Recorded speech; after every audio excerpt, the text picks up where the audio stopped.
السلام عليكم ورحمة الله وبركاته. الحمد لله نحمده ونستعينه ونؤمن به ونتوكل عليه ونعوذ بالله من شرور أنفسنا ومن سيئات أعمالنا. من يهده الله فلا مضل له ومن يضلل ولا هادي له. ونشهد أن لا إله إلا الله وحده لا شريك له.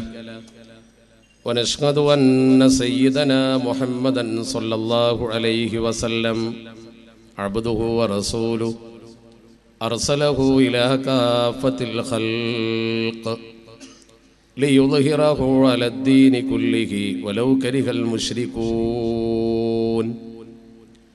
اللهم صل وسلم وبارك على رسولك سيدنا محمد وعلى آله وأصحابه أجمعين. أعوذ بالله من الشيطان الرجيم. بسم الله الرحمن الرحيم. إنما وليكم الله ورسوله والذين آمنوا الذين يقيمون الصلاة ويؤتون الزكاة وهم راكعون. ومن يتول الله ورسوله والذين آمنوا فإن حزب الله هم الغالبون. صدق الله مولانا العلي العظيم. സ്നേഹാദരണീയരായ നമ്മുടെ ഈ മഹിതമായ ചടങ്ങിൻ്റെ ഔദ്യോഗികമായ ഉദ്ഘാടന കർമ്മം നിർവഹിച്ച സമസ്ത ജംഇയ്യത്തുൽ ഉലമായുടെ ബഹുമാന്യനായ അധ്യക്ഷൻ, നമുക്കൊക്കെ പ്രിയങ്കരനായ ശൈഖുന AP മുഹമ്മദ് മുസ്ലിയാർ കുമരംപുത്തൂർ അവർകളെ, നമ്മുടെ വേദിയിൽ ആസനസ്ഥരായിട്ടുള്ള ബഹുമാനപ്പെട്ട അധ്യക്ഷൻ ഹംസ ഫൈസി അൽ ഹൈത്തമി, നമ്മുടെ വേദിയിൽ ലോഗോ പ്രകാശനം നിർവഹിച്ച ബഹുമാനപ്പെട്ട തങ്ങളവറുകൾ, സ്വതപ്രഭാഷണം നിർവഹിച്ച ബഹുമാന്യനായ അബൂബക്കർ മാഷ്, അതുപോലെ തന്നെ ഈ വേദിയിലുള്ള ബഹുമാനപ്പെട്ട പ്രഗത്ഭരായ പണ്ഡിതന്മാർ KK അബ്ദുറഹ്മാൻ അൽ കാസിമി, ബഹുമാനപ്പെട്ട സി മുഹമ്മദ് അലി ഫൈസി, TT ഉസ്മാൻ ഫൈസി, സമദ് ഫൈസി തെയ്യോട്ടിച്ചിറ തുടങ്ങി സ്ഥാപനത്തിലെ പ്രതിഭാസമ്പന്നരായ ഗുരുവര്യന്മാർ, ഈ സ്ഥാപനത്തിൻ്റെ പ്രിയപ്പെട്ട ഭാരവാഹികൾ, ഈ മക്കാം കമ്മിറ്റിയുടെയും അതുപോലെ തന്നെ മഹല്ല് കമ്മിറ്റിയുടെയും ഒക്കെ പ്രഗത്ഭരും പ്രതിഭാസമ്പന്നരുമായ നേതാക്കൾ, പണ്ഡിതന്മാർ, നമ്മുടെ വേദിയെ ധന്യമാക്കുന്ന പ്രഗത്ഭരും പ്രതിഭാസമ്പന്നരുമായ നായകന്മാർ, പ്രത്യേകിച്ച് നമ്മുടെ ഈ ഉറൂസ് മുബാറക്ക് ധന്യമാക്കുന്നതിന് വേണ്ടിയുള്ള ഒത്തുകൂടിയുള്ള പ്രിയപ്പെട്ട കാരണവന്മാർ, യുവാക്കൾ, വിദ്യാർത്ഥികൾ, സഹോദരിമാർ, അർഹമുറാഹിമായ റബ്ബ് സുബ്ഹാനഹു വ തആല നമ്മുടെ ഈ ഒരുമിച്ച് കൂടൽ അവൻ പൊരുത്തപ്പെട്ടൊരു അമലായി നമ്മിൽ നിന്ന് കബൂലാക്കുമാറാവട്ടെ. അള്ളാഹുവേ, ഇത് സംഘടിപ്പിച്ചവർക്കും സംഘടിച്ചവർക്കും അള്ളാഹുവിൻ്റെ മഹത്തുക്കളായ ഔലിയാഇനെ സ്നേഹിച്ചതിൻ്റെ പ്രതിഫലം നൽകണേ തമ്പുരാനെ. അമലും ഇബാദത്തുമൊക്കെ കുറഞ്ഞ സാധാരണക്കാരായ ഞങ്ങളെ എല്ലാവരെയും ഈ മഹാന്മാരെ സ്നേഹിച്ച കാരണത്താൽ അവർക്കൊപ്പം സ്വർഗത്തിൽ പ്രവേശിക്കുന്ന ഭാഗ്യവാന്മാരിൽ കൂട്ടിച്ചേർക്കണേ തമ്പുരാനെ. ഇവിടെ നല്ല ഉദ്ദേശം വെച്ചുകൊണ്ട് ഒരുപാട് സംഭാവനകൾ നൽകുകയും മനോഹരമായി വാഫി സ്ഥാപനത്തെ സഹായിക്കുകയും ഉയർത്തുകയും ചെയ്ത ഒരുപാട് ആളുകൾ നമ്മുടെ ഈ ധന്യമായ മജ്ലിസിൽ വന്നിട്ടുണ്ട് എന്നെനിക്കറിയാം. അതുകൊണ്ട് തന്നെ അവരുടെ എല്ലാ നല്ല ഉദ്ദേശങ്ങളും റബ്ബ് സുബ്ഹാനഹു വ തആല അവൻ്റെ മഹദ് ഫദ്ല് കൊണ്ട് നിറവേറ്റി കൊടുക്കുമാറാവട്ടെ. സംസ്ഥാപനം മുതൽ ഇന്ന് വരെ ഈ സ്ഥാപനത്തെ സഹായിച്ച ആരൊക്കെയുണ്ടോ അവരുടെ എല്ലാവരുടെയും ഖിദ്മത്തുകൾ ദീനി ദഅവത്തായി റബ്ബ് തആല കബൂലാക്കുമാറാവട്ടെ. ഞാൻ പരത്തി പറയാൻ ആഗ്രഹിക്കുന്നില്ല, കാരണം നമ്മുടെ സമാപന സമ്മേളനമാണ്. നിങ്ങളൊക്കെ ഉദ്ദേശിക്കുന്നതും ആഗ്രഹിക്കുന്നതും ബഹുമാനപ്പെട്ട ഏലംകുളം ബാപ്പു ഉസ്താദ് അവരുടെ ദുആ ആണ് എന്നെനിക്കറിയാം. ഈ സന്ദർഭത്തിലൂടെ ഒത്തുകൂടിയ നിങ്ങളെ സംബന്ധിച്ചിടത്തോളം ഒരു പ്രഭാഷണം എന്നതിലുപരി ദുആ സമ്മേളനം, അതോടൊപ്പം തന്നെ വളരെ പ്രാധാന്യം നിങ്ങൾ കൽപ്പിക്കുന്നത് ഇവിടെ മറവിട്ട് കിടക്കുന്ന മഹാന്റെ ആ മക്കാമിനുള്ള ആദരവ് എന്ന ഒന്നാണ്. ആ ആദരവ് നിലനിർത്തിക്കൊണ്ട് തടിച്ചുകൂടിയ ജനസമൂഹം അവിടുത്തെ പ്രിയം സിദ്ധിക്കുക എന്ന സതുദ്ദേശത്തിന് വേണ്ടി മാത്രമാണ് ഒത്തുകൂടിയിട്ടുള്ളത് എന്ന് പറഞ്ഞാൽ അത് തെറ്റല്ല. മറ്റൊരു സ്ഥലത്ത് ഒരു വേള നമ്മൾ ഇത്തരം ഒരു പരിപാടി സംഘടിപ്പിക്കുമ്പോൾ കൂടാത്തത്ര ആളുകൾ ഒരു മക്കാമിന്റെ ചാരത്ത് നമ്മൾ സംഘടിപ്പിക്കുമ്പോൾ ഒരുമിച്ച് കൂടുന്നു എന്നത് ഒരു യാഥാർത്ഥ്യമാണ്. ഈ വാഫി സ്ഥാപനം തന്നെ ഇങ്ങനെ പടർന്ന് പന്തലിക്കുവാനും ഉയർന്നു നിൽക്കുവാനുമുള്ള കാരണം ഈ മഹിതമായ സ്ഥാപനത്തെ വളർത്തിക്കൊണ്ടുവരാൻ മക്കാമിൽ അന്ത്യവിശ്രമം കൊടുന്ന അള്ളാഹുവിന്റെ വലിയന്റെ മനസ്സിന്റെ തീരുമാനമാണ്.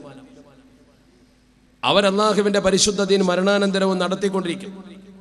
ദീനിന് വേണ്ട പ്രവർത്തനങ്ങൾ ചെയ്യുവാനാണ് അല്ലാഹു സുബ്ഹാനഹു വ തആല അവരെ തെരഞ്ഞെടുത്തിരിക്കുന്നത്. അവരാണ് ലോകത്ത് ഇസ്ലാമിക പ്രബോധനത്തിന്റെ ചുക്കാൻ പിടിച്ച മഹത്തുക്കൾ. അവരിലൂടെയാണ് പരിശുദ്ധ ദീനുൽ ഇസ്ലാമിന്റെ പ്രബോധന പ്രവർത്തനം രാജ്യത്തൊട്ടാകെ നടന്നിട്ടുള്ളത്. ഇന്ന് വിശുദ്ധ ദീനുൽ ഇസ്ലാമിനെ കൊച്ചാക്കുവാനും ചെറുതാക്കുവാനും ദീനിന്റെ പ്രബോധനത്തെ ജനസമൂഹ മധ്യേ അപമതിക്കുവാനും അതുപോലെ തന്നെ അപഹാസ്യമാക്കുവാനും ഒക്കെ മുന്നോട്ട് വരുന്ന പലരുമുണ്ട്. അവരെങ്ങനെയാണ് അല്ലാഹുവിന്റെ പരിശുദ്ധ ദീൻ ലോകത്ത് പ്രചരിച്ചത് എന്ന് ചിന്തിക്കുന്നില്ല. ആയുധ പ്രയോഗങ്ങൾ കൊണ്ടോ ആൾഫലം കൊണ്ടോ അല്ലല്ലോ പരിശുദ്ധ ദീനുൽ ഇസ്ലാം ലോകത്ത് പ്രചരിച്ചത്. അതിന്റെ ആശയസമ്പന്നമായ വശം ജീവിതത്തിൽ പകർത്തിക്കൊണ്ട് മറ്റുള്ളവർക്ക് കാണിച്ചു കൊടുത്ത മഹാരഥന്മാരായ ആളുകൾ. സത്യം പറഞ്ഞാൽ സൂഫിസം എന്ന ആശയത്തിലൂടെ സൂഫി ചിന്തകന്മാർ ലോകത്ത് ഇസ്ലാമിന്റെ പ്രബോധനം ഏറ്റെടുത്തപ്പോൾ ആൾഫലത്തെക്കാളും ആയുധബലത്തെക്കാളും അവരുടെ ജീവിത വിശുദ്ധിയാണ് അല്ലാഹുവിന്റെ പരിശുദ്ധ ദീനുൽ ഇസ്ലാമിനെ ലോകത്ത് പ്രചരിപ്പിക്കാൻ കാരണമായത്. ഇന്ത്യ മഹാരാജ്യത്തിന്റെ ഇസ്ലാമിക പ്രബോധന ചരിത്രത്തിൽ സൂഫിസത്തിന് വലിയ പങ്കുണ്ട്. മനുഷ്യന്റെ മനസ്സിനെ ശരിക്ക് തസ്കിയത്ത് ചെയ്ത് അവനെ നല്ല ഒരു മനുഷ്യനാക്കി സംസ്കാര സമ്പന്നനായി സമൂഹത്തിന് സമർപ്പണം ചെയ്യുന്ന വിദ്യാശാഖ തന്നെയാണ് തസൗഫ്. മനുഷ്യന്റെ മനസ്സിന്റെ നന്മയും അവന്റെ പ്രവർത്തനത്തിന്റെ നന്മയും അവൻ അവയവങ്ങൾ കൊണ്ട് ചെയ്യുന്ന ഗുണകരമായ പ്രവർത്തനങ്ങളുമാണ് അതിന്റെ അടിത്തറ എന്ന് മഹത്തുക്കൾ പറഞ്ഞു. മഹാനായ ഫുദൈൽ ഇബ്നു ഇയാദ് റളിയല്ലാഹു തആല അൻഹുവിനോട് തന്റെ പ്രിയപ്പെട്ട ശിഷ്യന്മാർ വന്നുകൊണ്ട് ചോദിച്ചു. പ്രിയപ്പെട്ട ഗുരുനാഥനോട് ശിഷ്യന്മാരുടെ മനോഹരമായ ചോദ്യം, എപ്പോഴാണ് ഒരു മനുഷ്യൻ നല്ലവനാകുന്നത്? കൈഫ യകൂനു റജുലു സ്വാലിഹ. പ്രിയപ്പെട്ട ഗുരുനാഥനോട് ശിഷ്യന്മാർ വന്നുകൊണ്ട് ചോദിക്കുന്നു, എപ്പോൾ ഒരു മനുഷ്യൻ നല്ലവനെന്ന് നമുക്ക് വിധിക്കാൻ കഴിയും? ഒരാൾ നല്ലവനാണെന്ന് സമൂഹ മധ്യേ നമുക്ക് എപ്പോൾ പറയാൻ കഴിയും? ശിഷ്യന്മാർ വന്നുകൊണ്ട് ഗുരുവര്യനോട് വളരെ താഴ്മയോടെ ചോദിക്കുന്നു. മഹാനവറുകൾ തന്റെ പ്രിയപ്പെട്ട ശിഷ്യന്മാരോട് മറുപടി പറയുന്നു, ഒരു മനുഷ്യനിൽ ചില ഗുണങ്ങളൊക്കെ മേളിച്ചാൽ അവൻ നല്ലവൻ എന്ന് പറയാം നമുക്ക്. ഇദാ കാനത്തിൻ നസീഹതു ഫീ നിയ്യതിഹി. നല്ല മനുഷ്യന്റെ ലക്ഷണമായി ഫുദൈൽ ഇബ്നു ഇയാദ് എന്ന് പറയുന്ന മഹാനായ സൂഫി, ആത്മീയ ലോകത്തെ സമൂഹത്തിന് ദീൻ പകർന്നു കൊടുത്ത മഹാൻ പറഞ്ഞു, ഒരു മനുഷ്യന്റെ മനസ്സിൽ അവന്റെ നിയ്യത്ത് തന്നെ നസീഹത്തായിരിക്കണം. നസീഹത്തായിരിക്കണം അവന്റെ നിയ്യത്ത്. എല്ലാവർക്കും ഗുണം വരട്ടെ എന്ന വിശാല മനസ്കത, മുഴുവൻ ആളുകൾക്കും നന്മ വരട്ടെ എന്ന കുരുട്ടും കുശുംബമില്ലാത്തൊരു മനസ്സ്. ഇദാ കാനത്തിൻ നസീഹതു ഫീ നിയ്യതിഹി വൽ ഖൗഫു ഫീ ഖൽബിഹി. അവന്റെ ഹൃദയത്തിന്റെ അന്തരാളത്തിൽ അല്ലാഹു സുബ്ഹാനഹു വ തആലയെ കുറിച്ചുള്ള ഭയപ്പാട് വേണം. അല്ലാഹു റബ്ബുൽ ഇസ്സത്തിനെ കുറിച്ചുള്ള ശരിക്കുള്ള ഭയം ആ മനുഷ്യന്റെ ഉള്ളിൽ അങ്കുരിക്കണം. വൽ അമലു സ്വാലിഹു ഫീ ജവാരിഹിഹി. അവന്റെ അവയവങ്ങളിൽ സൽപ്രവർത്തനങ്ങൾ പ്രകടമാകണം. ഈ ഗുണങ്ങൾ ഒരു മനുഷ്യനുണ്ടോ അവൻ നന്മയിലേക്ക് നടന്നെടുക്കുന്നവനാണ്. അവനാണ് നന്മ ഈ സമൂഹത്തിന് പഠിപ്പിച്ചു കൊടുക്കുന്നവനും പകർന്നു കൊടുക്കുന്നവനുമെന്ന് ആ പ്രിയപ്പെട്ട ഗുരുവര്യൻ തന്റെ പ്രിയപ്പെട്ട ശിഷ്യഗണങ്ങൾക്ക് പകർന്നു കൊടുക്കുന്നു. ഉള്ളും പുറവും നന്നാകുന്ന ഒരു മനുഷ്യന് മാത്രമേ അത്തരമൊരു ഔന്നത്യമാർന്ന പദവിയിലേക്ക് എത്താൻ കഴിയൂ. അവന്റെ ഉള്ളും നന്നാവണം, പുറവും നന്നാവണം.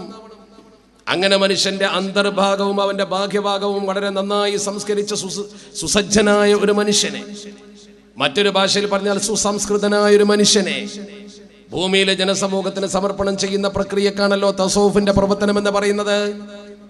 തസൗഫിന്റെ നിർവചനത്തിൽ മഹാപണ്ഡിതന്മാർ പഠിപ്പിച്ചത് തസൗഫ് എന്നാൽ മനുഷ്യന്റെ മനസ്സിനെ കൃത്യമായി സംസ്കരിക്കുന്ന വിജ്ഞാന ശാഖയാണ്.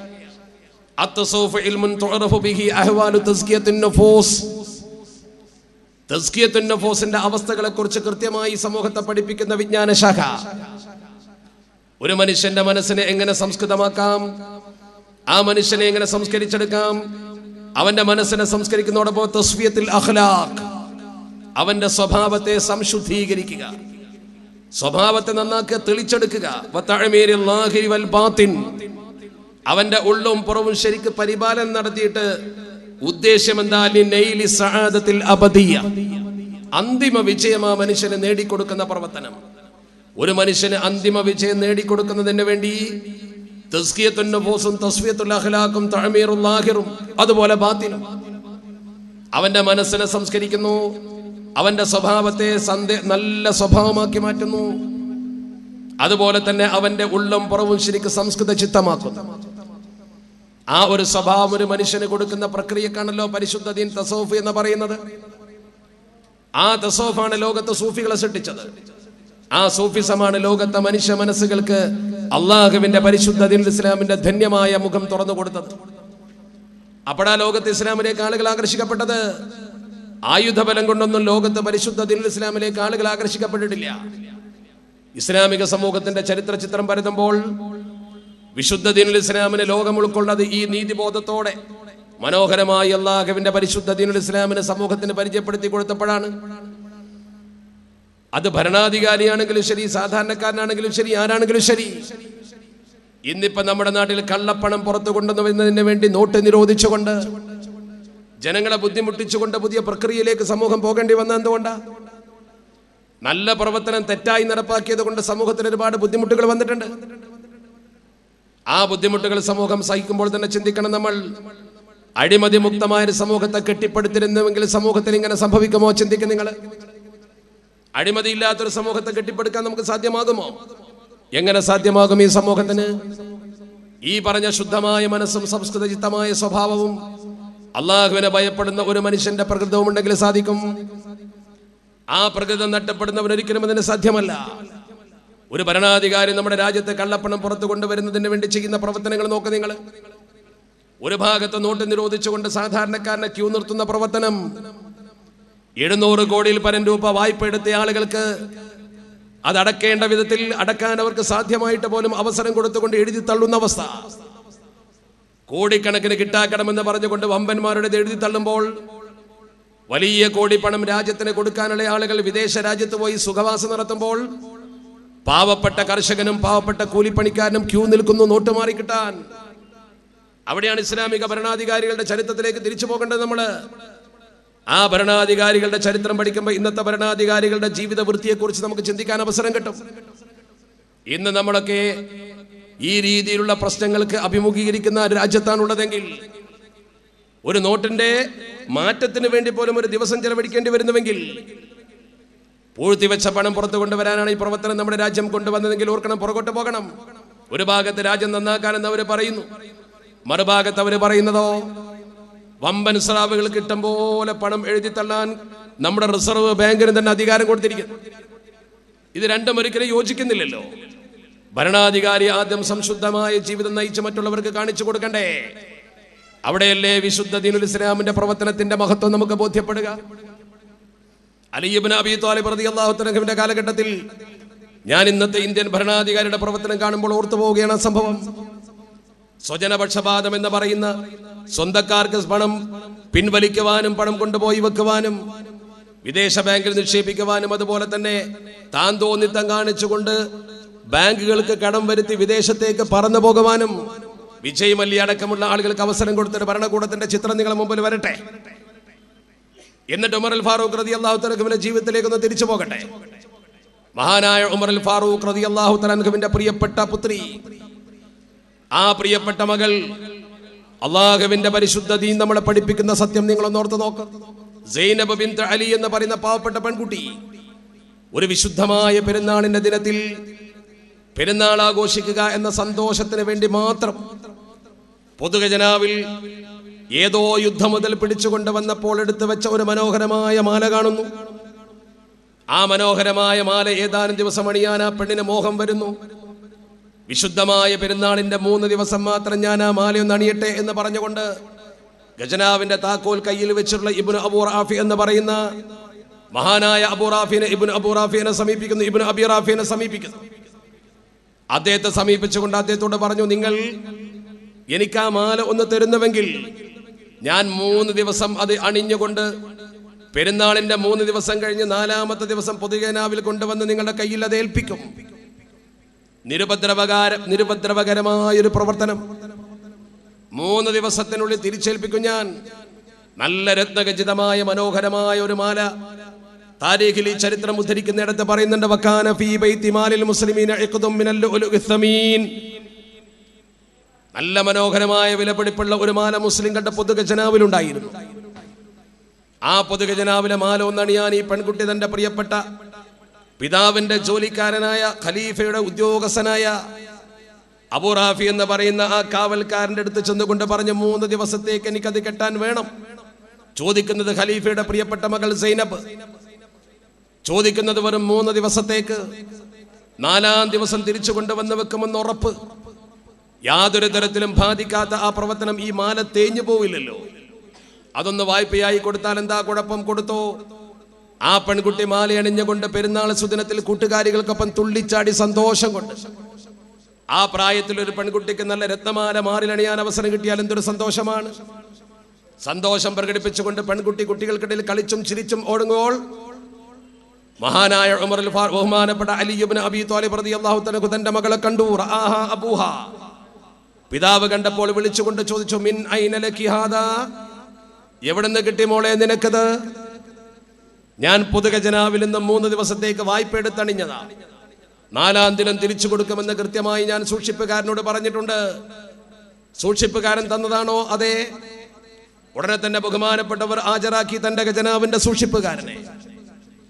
ഖജനാവിന്റെ സൂക്ഷിപ്പുകാരനെ ഹാജരാക്കിക്കൊണ്ട് ചോദിച്ചു, മനില്ലദീ അമറക ബിഹാദാ? ആരാണടാ നിനക്ക് ഇങ്ങനെ ഒരു കൽപ്പന തന്നത്? ആരാണ് നിനക്ക് ഇത്തരം ഒരു കൽപ്പന തന്നത്? അൻതുഅ്തിയ ലീബ്നതി, എന്റെ പെൺകുട്ടിക്ക് ഈ മാല കൊടുക്കാൻ ആരാ കൽപ്പന തന്നത്? വതഖ്തസ്സഹാ മിൻ ബൈനി സായിരി ബനാത്തിൽ മുസ്ലിമീൻ, മറ്റ് മുസ്ലിം പെൺകുട്ടികളുടെ മധ്യേ എന്റെ പെൺകുട്ടിക്ക് ഒരു പ്രത്യേകത കാഴ്ചവെക്കാൻ നിനക്ക് ആരാ അധികാരം തന്നത്? ഇതൊരു ചോദ്യമാണ്. അഴിമതി നിരോധിക്കാൻ വേണ്ടി നോട്ട് നിരോധിക്കുന്ന രാജ്യത്തെ പ്രധാനമന്ത്രി അടക്കമുള്ള ഭരണകൂടം പഠിക്കണം. സ്വന്തം മകൾ പൊതു ഖജനാവിൽ നിന്നും ഒരു മാല എടുത്ത് 3 ദിവസത്തേക്ക് വായ്പ കെട്ടിയപ്പോ ചോദിച്ചു, എവിടുന്ന് കിട്ടിയടി നിനക്കത്? അതെനിക്ക് പൊതുഖജനാവിന്റെ സൂക്ഷിപ്പുകാരൻ തന്നതാണെന്ന് പറഞ്ഞപ്പോ പിടിച്ചിട്ട് അയാളോട് ചോദിച്ചു, നിനക്കാരാ അധികാരം തന്നത്? അയാൾ വളരെ ഭവ്യതയോടുകൂടി എന്നാൽ അല്പം സന്തോഷത്തോടു കൂടി പറഞ്ഞു, ഇന്നഹാ ഇബ്നതുക യാ അമീറൽ മുഅ്മിനീൻ, അത് നിങ്ങളെ മോളല്ലേ? യാ അമീറൽ മുഅ്മിനീൻ, അത് നിങ്ങളെ മോളല്ലേ? നിങ്ങളെ മകൾ ഒരു മാല കെട്ടുമ്പോൾ നിങ്ങൾക്ക് സന്തോഷമല്ലേ വേണ്ടത് എന്ന അർത്ഥം അതിനുണ്ട്. അങ്ങനെ പറഞ്ഞില്ലെങ്കിൽ ഖലീഫയുടെ മകളായതുകൊണ്ട് ഖജനാവിൽ നിന്ന് എടുത്തു കൊടുത്തുകൂടെ എന്നൊരു ചോദ്യം അതിലുണ്ട്. മഹാനായ അലി ഇബ്നു അബീ ത്വാലിബ് തങ്ങൾ ചുവന്നു തുടുത്ത മുഖവുമായി അതുവരെ ചോദിച്ച സ്വരസിൽ നിന്നും അല്പം ഗൗരവത്തോടു കൂടി ചോദിച്ചു, ഹൽ അഖദത അംറൻ മിനൽ മുസ്ലിമീൻ? എടാ, മുസ്ലിങ്ങളെ കയ്യിൽ നിന്ന് നീ വല്ല കൽപ്പനയും വാങ്ങിയോ? ഹൽ അഖദത അംറൻ മിനൽ മുസ്ലിമീൻ അൻ തതസറഫ ഫീ അംവാലിഹിം കൈഫ തശാ? ജീവിതത്തിൽ അങ്ങനെ ചോദിക്കുന്നു പേടിച്ചിട്ടില്ല. അങ്ങനെ ഒരു ചോദ്യം വരുന്നു പേടിച്ചിട്ടില്ല. നിനക്ക് മുസ്ലിങ്ങളെ സ്വത്തിൽ നിന്റെ ഇഷ്ടം പോലെ തോന്നിയാസം കാണിക്കാൻ ആരിൽ നിന്നാ നീ അനുമതി വാങ്ങിയത്? അൻ തതസറഫ ഫീ അംവാലിഹിം കൈഫ തശാ. വിറച്ചുപോയാണ്. സ്വന്തം മകൾ ഒരു മാല 3 ദിവസത്തേക്ക് വായ്പ വാങ്ങി കെട്ടിയപ്പോ ഇബ്നു അബൂ റാഫി എന്ന് പറയുന്ന മനുഷ്യൻ നിന്നിട്ട് വിറക്കുന്ന രംഗം താരീഖിൽ ഉദ്ധരിച്ചിട്ടുണ്ട്. അയാളിങ്ങനെ പേടിച്ച് വിറച്ചുപോയി. ഒന്നും പറയാല്ല, നാക്കിറങ്ങിപ്പോയി, ഒരു അക്ഷരം പറയാല്ല. ഒന്നും പറയാതെ അന്തം വിട്ട് നിൽക്കുന്ന തന്റെ ഖജനാവിന്റെ സൂക്ഷിപ്പുകാരനോട് ഖലീഫ അലി ഇബ്നു അബീ ത്വാലിബ് തങ്ങൾ പറഞ്ഞു, ഖുദ് മിൻ ഹാലിഹിനി, ഇപ്പൊ തന്നെ പിടിക്കത്, ഇപ്പോൾ തന്നെ എടുക്കത്, ഈ നിമിഷം തന്നെ അവളെ കയ്യിൽ നിന്ന് തിരിച്ചു വാങ്ങ. ഒരു നിമിഷം പോലും പാഴാക്കാതെ തിരിച്ചു വാങ്ങാൻ പറഞ്ഞു. ആ പെൺകുട്ടി ആ മാല തിരിച്ചു കൊടുക്കുന്ന രംഗമുണ്ട് ചരിത്രത്തിൽ. സ്വന്തം മകൾ പാവപ്പെട്ട ഒരു പെൺകുട്ടി കഴുത്തുന്ന ആ മാല ഊരിയിട്ട് കൊണ്ട് കൊടുക്കുന്ന രംഗമുണ്ട് ചരിത്രത്തിൽ. പഠിക്കണം നിങ്ങൾ. ആ മാല തിരിച്ചു കൊടുത്തപ്പോൾ അദ്ദേഹം ആ മാലയും കൊണ്ട് ഇങ്ങനെ നിന്നു. ആ മാലയെ കുറിച്ച് വർദുഹാ ഫീ ബൈത്തി മാലിൽ മുസ്ലിമീൻ, കൊണ്ടുപോയി വെക്കട മുസ്ലിങ്ങളുടെ ബൈത്തുൽ മാലിൽ അത്. എന്നിട്ട് ഖലീഫ പൊതുജനത്തെ സാക്ഷി നിർത്തിക്കൊണ്ട് പറഞ്ഞു, ഇയ്യാക അൻ തഊദ ലിമിത്ലിഹാ, ഇതുപോലെയുള്ള പ്രവർത്തനം ഇനി ആവർത്തിച്ചാൽ ശ്രദ്ധിച്ചോ, ചെയ്തത് ചെയ്തു, ഇനി ചെയ്താൽ തനാലുക ഉഖൂബതി, എന്റെ ശിക്ഷ നിന്നെ തേടി വരും. ഇപ്പൊ നീ ചെയ്തത് ഞാൻ ക്ഷമിച്ചിരിക്കുന്നു, ഇനി ഒരിക്കലും ക്ഷമിക്കില്ല. നമുക്കൊക്കെ നിരുപദ്രവകരമെന്ന് തോന്നുന്ന ഒരു കൊച്ചു പ്രവർത്തനം ഒരു കുട്ടി ചെയ്തപ്പോ ഭരണാധികാരി ചെയ്ത പ്രവർത്തനം എന്താണ്? ആ നീതിയുടെ തണലിലാണ് അള്ളാഹുവിന്റെ പരിശുദ്ധ ദീൻ ലോകത്ത് തടച്ചു വളർന്നത്. ആ നീതിബോധമാണ് അള്ളാഹുവിന്റെ പരിശുദ്ധ ദീൻ ഇസ്ലാമിനെ ലോകത്ത് ഔന്നത്യമുള്ളതാക്കിയത്. ആ നീതിയാണ് അള്ളാഹുവിന്റെ പരിശുദ്ധ ദീനിന്റെ പ്രചാരകരും പ്രബോധകരുമായ ഔലിയ ഇവിടെ പ്രചരിപ്പിച്ചത്. അത് നഷ്ടപ്പെട്ടപ്പോഴാ ലോകത്ത് കള്ളപ്പണം ഉണ്ടാകുന്നത്. അപ്പോഴാണ് ലോകത്ത് പൂഴ്ത്തിവെപ്പുണ്ടാകുന്നത്. പൂഴ്ത്തിവെപ്പുകാർക്കും കള്ളപ്പണക്കാർക്കും ഒക്കെ സൗകര്യം ചെയ്തു കൊടുത്ത ശേഷമല്ലേ ഈ പ്രവർത്തനം വന്നത്?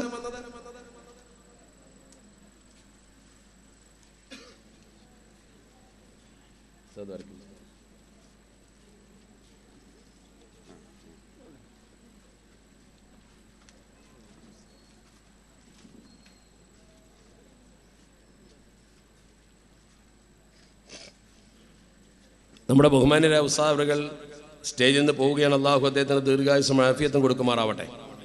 ആരോഗ്യം അള്ളാഹു പ്രദാനം ചെയ്യുമാറാവട്ടെ. നിങ്ങളൊക്കെ ദുആ ചെയ്യണം. ഇത്തരം പണ്ഡിതന്മാർ നമ്മുടെ സമൂഹത്തിൽ എണ്ണമറ്റ് പോവുകയാണ്. അവരാണ് സത്യത്തിൽ നമ്മുടെ സമൂഹത്തിൽ ഇതൊക്കെ നിലനിർത്തുന്ന ആളുകൾ. ഞാൻ പറഞ്ഞ വിഷയത്തിലേക്ക് തിരിച്ചു വരികയാണ്. ഈ രീതിയിൽ നമ്മുടെ സമൂഹത്തിൽ ഈ നീതിബോധം നിലനിൽക്കുമ്പോഴല്ലേ ഇസ്ലാം നിലനിൽക്കുന്നത്.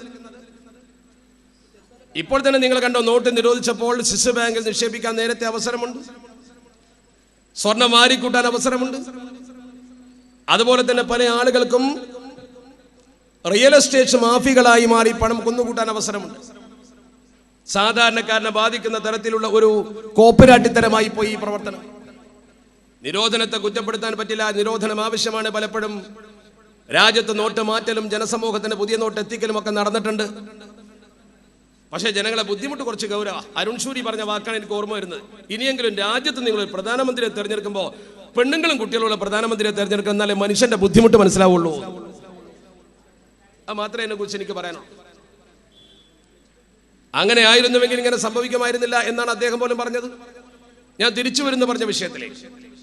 നീതിപൂർവമുള്ള ലോകത്തിന്റെ ഒരു നിലനിൽപ്പാണ് അള്ളാഹുവിന്റെ പരിശുദ്ധ ദീൻ ആഗ്രഹിക്കുന്നത്. ആ നീതിയാണ് അള്ളാഹുവിന്റെ പരിശുദ്ധ ദീൻ ലോകത്തെ പ്രചരിപ്പിച്ചത്.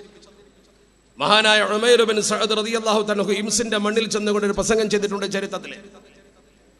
ഉമൈർ ബിൻ സഅദ് റളിയല്ലാഹു തആല ഇംസിന്റെ മണ്ണിൽ ചെന്നുകൊണ്ട് സിറിയൻ ജനതയോട് പറഞ്ഞു, അള്ളാഹുവിന്റെ പരിശുദ്ധ ദീൻ എന്ന് പറഞ്ഞാൽ ഇന്നൽ ഇസ്ലാമ ഹിസ്നും മനിഉൻ വബാബും വഫീഖ്. അള്ളാഹുവിന്റെ പരിശുദ്ധ ദീൻ എന്ന് പറയുന്നത് ഒരു ഭദ്രമായ കോട്ടയും ബലവത്തായ ഒരു കവാടവുമാകുന്നു.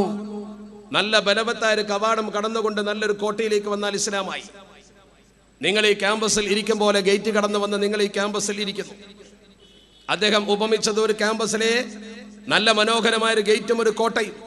എന്നിട്ട് അദ്ദേഹം പറഞ്ഞു, വഹിസ്നുൽ ഇസ്ലാമി അൽ അദ്ൽ വബാബുൽ ഹഖ്. അല്ലാഹുവിന്റെ പരിശുദ്ധ ദീനിന്റെ കോട്ട എന്ന് പറഞ്ഞാൽ അത് നീതിബോധമാണ്. വിശുദ്ധ ദീനുൽ ഇസ്ലാമിന്റെ ഗേറ്റ് എന്ന് പറഞ്ഞാൽ അത് മനോഹരമായ സത്യമാണ്, ഹഖാണ്.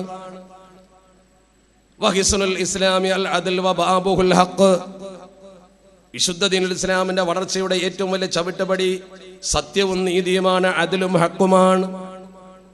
മഹാനായ ഉമൈർ ബിൻ സഅദ് റളിയല്ലാഹു തആല ഇംസിൽ വെച്ചുകൊണ്ട് ജനസമൂഹത്തോട് പറഞ്ഞു, അല്ലാഹുവിന്റെ പരിശുദ്ധ ദീനുൽ ഇസ്ലാമിന്റെ വളർച്ച ഉണ്ടായിക്കൊണ്ടേയിരിക്കും. ഇന്നൽ ഇസ്ലാമ മാ യസാലു മനിഅ.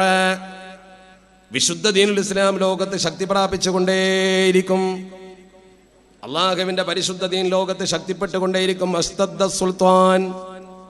ഇസ്ലാമിന്റെ ഭരണാധികാരിക്ക് കൈകരുത്തുണ്ടാകുമ്പോൾ, ഇസ്ലാമിന്റെ ഭരണാധികാരിക്ക് കരുത്തുണ്ടാകുമ്പോൾ, ബലമുണ്ടാകുമ്പോൾ, ഭരണാധികാരി ബലവാനാകുമ്പോൾ ഇസ്ലാം ശക്തിപ്പെട്ടുകൊണ്ടിരിക്കും. എന്നിട്ട് മഹാനവറുകൾ പറഞ്ഞ വാചകമാണ് ശ്രദ്ധേയം. വലൈസത്ത് ശിദ്ദത്തു സുൽത്താനി ദർബം ബിസ്സൗതി വലാ ഖത്ലം ബിസ്സൈഫ്. വലൈസത്ത് ശിദ്ദത്തു സുൽത്താൻ. ഇസ്ലാമിന്റെ ഭരണാധികാരിയുടെ കൈകരുത്ത് എന്ന് പറയുന്നത് ഒരിക്കലും വാളുകൊണ്ടുള്ള വെട്ടലോ അല്ലെങ്കിൽ ചാട്ട കൊണ്ടുള്ള അടിയോ അല്ല. വാളുകൊണ്ട് വെട്ടലോ ചാട്ട കൊണ്ട് അടിക്കലോ അല്ല പരിശുദ്ധ ദീനുൽ ഇസ്ലാമിന്റെ ശക്തി. അല്ലാഹുവിന്റെ പരിശുദ്ധ ദീനിന്റെ ശക്തി എന്താണ്? വലാകിൻ അഖ്ദം ബിൽ ഹഖി വഖളാഅം ബിൽ അദ്ൽ. സത്യം മുറുകെ പിടിച്ചുകൊണ്ട് നീതിപൂർവം വിധിക്കലാണ്. സത്യം മുറുകെ പിടിച്ചുകൊണ്ട് നീതിപൂർവം വിധിക്കലാണ്. ആ നീതി എല്ലാ മനുഷ്യരും ഒരുപോലെ പാലിക്കുമ്പോൾ പരിശുദ്ധ ദീൻ വളരുന്നു, ഉയരുന്നു. വലിയ വലിയ മഹത്തുക്കളായ സൂഫിവര്യന്മാർ ഈ സമൂഹത്തിൽ കാഴ്ചവെച്ച പ്രകൃതി അതാണ്. മഹാനായ ഇമാം ശഅബി റഹ്മത്തുള്ളാഹി അലൈഹി തങ്ങൾ പൊതുജന മധ്യേ നിൽക്കുമ്പോൾ അദ്ദേഹത്തെ ആക്ഷേപിച്ച ചരിത്രം താരീഖിൽ വായിച്ചിട്ടില്ലേ? മഹാനവറുകളെ ചീത്ത വിളിച്ചുകൊണ്ട് ആക്ഷേപിച്ചുകൊണ്ട് അധിക്ഷേപിച്ചുകൊണ്ട് ഒരാൾ മുന്നോട്ട് വന്നു. കള്ളനാണ്, മോശക്കാരനാണ്, തിന്മ ചെയ്യുന്നവനാണ് എല്ലാ ആക്ഷേപങ്ങളും സൗമ്യമായി കേട്ട് ക്ഷമിച്ച് ബഹുമാനപ്പെട്ടവർ ഭൂമിയോളം ക്ഷമിച്ച് നെല്ലിപ്പടി കണ്ടു. ഒരക്ഷരം പ്രതികരിച്ചില്ല. താരീഖിന്റെ കിതാബിൽ മനോഹരമായി രേഖപ്പെടുത്തുകയാണ്. ഒരക്ഷരം ബഹുമാനപ്പെട്ടവർ പ്രതികരിക്കാതെ നിന്നപ്പോൾ നമ്മുടെ ഒരു പ്രതിസന്ധി ഘട്ടത്തിൽ ആരെങ്കിലും ആക്രമിക്കുന്നുവെങ്കിൽ തിരിച്ചൊന്നും ചെയ്യാതിരുന്നാൽ ആക്രമണം നിലക്കും. പ്രതികരിക്കാതിരുന്നാൽ പലപ്പോഴും തിരിച്ചാരുമൊന്നും പറയില്ല. പറഞ്ഞ് അവൻ തൻ്റെ പറച്ചിൽ നിർത്തി. മഹാനവറുകളപ്പോൾ അവനോട് ചോദിച്ചു, നീ പറഞ്ഞത് കഴിഞ്ഞുവോ? ആളുകൾ ഇങ്ങനെ ശ്രദ്ധിച്ചു നോക്കി നിൽക്കുന്നു. അങ്ങാടിയിലായതുകൊണ്ട് ഇത്ര വലിയ ചീത്ത ഇദ്ദേഹത്തെ പറഞ്ഞിട്ട് എന്തുകൊണ്ട് പ്രതികരിച്ചില്ല?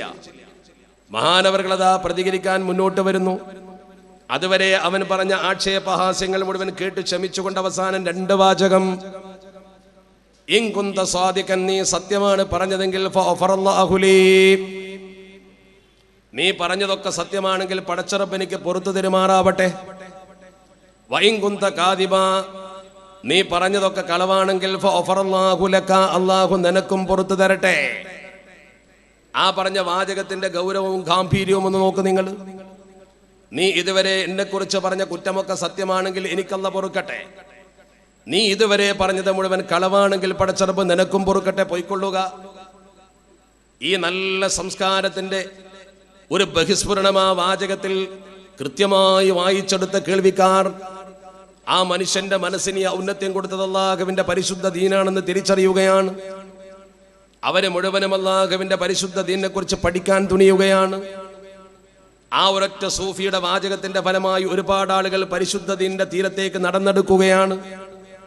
അതാണ് നമ്മൾ ശ്രദ്ധിക്കേണ്ട ഏറ്റവും പ്രധാനപ്പെട്ട കാര്യം. അല്ലാഹുവിന്റെ പരിശുദ്ധ ദീനിന്റെ പ്രബോധനത്തിന് ഇത്തരം ആളുകളുടെ ഒരൊറ്റ വാക്ക് മതി.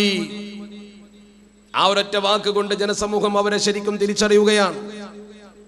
ഈ നന്മയാണ് അല്ലാഹുവിന്റെ പരിശുദ്ധ ദീൻ സമൂഹത്തോട് പറഞ്ഞത്, നിങ്ങൾ ഉൾക്കൊള്ളണം. മനസ്സിന്റെ നന്മയാണ് മനുഷ്യന്റെ നന്മ. മദീന പള്ളിയിൽ ക്ലാസ് എടുത്തുകൊണ്ടിരിക്കുന്ന വഴിയിൽ അല്ലാഹുവിന്റെ പരിശുദ്ധ തിരുദൂതർ അഷ്റഫുൽ ഖൽഖ് മുഹമ്മദ് മുസ്തഫ സ്വല്ലല്ലാഹു അലൈഹി വസല്ലമ തങ്ങൾ തന്റെ പ്രിയപ്പെട്ട സദസ്സരെ സ്വഹാബത്തിനോട് പറഞ്ഞില്ലേ, യദ്ഖുലു അലൈക്കും റജുലുൻ മിൻ അഹ്ലിൽ ജന്ന, സ്വർഗാവകാശികളിൽപ്പെട്ട ഒരു മനുഷ്യൻ ഇപ്പൊ നിങ്ങളിലേക്ക് കടന്നു വരും സ്വഹാബ. ആളുകൾ ഇങ്ങനെ ശ്രദ്ധിച്ചപ്പോൾ ഒരാൾ കടന്നു വന്നു. മറ്റൊരു ഹദീസ് കൂടി ഇതിലേക്ക് കൂട്ടിച്ചേർത്തുകൊണ്ട് ജമ്മ ചെയ്താൽ മഹാനായ സഅദ് ഇബ്നു അബീ വഖാസ് റളിയല്ലാഹു അൻഹുവാണ് കടന്നു വന്നത് എന്ന് പഠിക്കാൻ കഴിയും. സഅദ് ഇബ്നു അബീ വഖാസ് റളിയല്ലാഹു അൻഹുവാണ് കടന്നു വന്നത്. അദ്ദേഹം അവരുടെ കൂട്ടത്തിൽ സാധാരണക്കാരനായ സ്വഹാബിയാണ്, സവിശേഷതകളൊന്നുമേ ഇല്ല. എന്നാൽ അയാൾ സ്വർഗവാസിയാണെന്ന് നബി തങ്ങൾ എന്തുകൊണ്ട് പറഞ്ഞു? അവർ ചിന്തിച്ചു.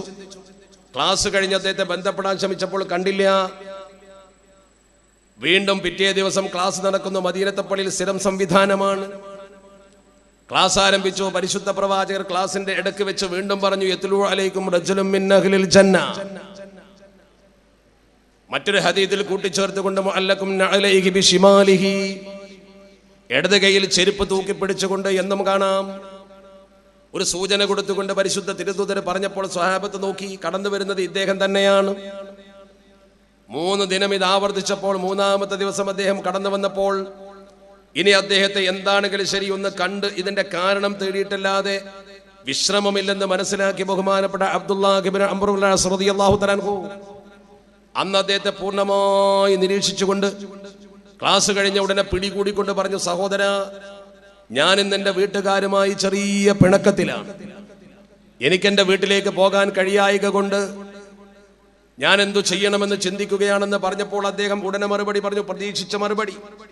ആദിത്യ മര്യാദയിൽ 100% തൽപരതയുള്ള സ്വഹാബത്തിൽപ്പെട്ട മഹാൻ കൃത്യമായി പറഞ്ഞു. അബ്ദുല്ലാഹ് ഇബ്നു അംർ റളിയല്ലാഹു തആല പറഞ്ഞു, എൻ്റെ വീട്ടിലേക്ക് വാ, നമുക്ക് ഇന്ന് അവിടെ കഴിയാൻ ഒരു ബുദ്ധിമുട്ടുമില്ല. ആ മറുപടിയാണ് ബഹുമാനപ്പെട്ട സഅദ് റളിയല്ലാഹു തആല പ്രതീക്ഷിച്ചത്.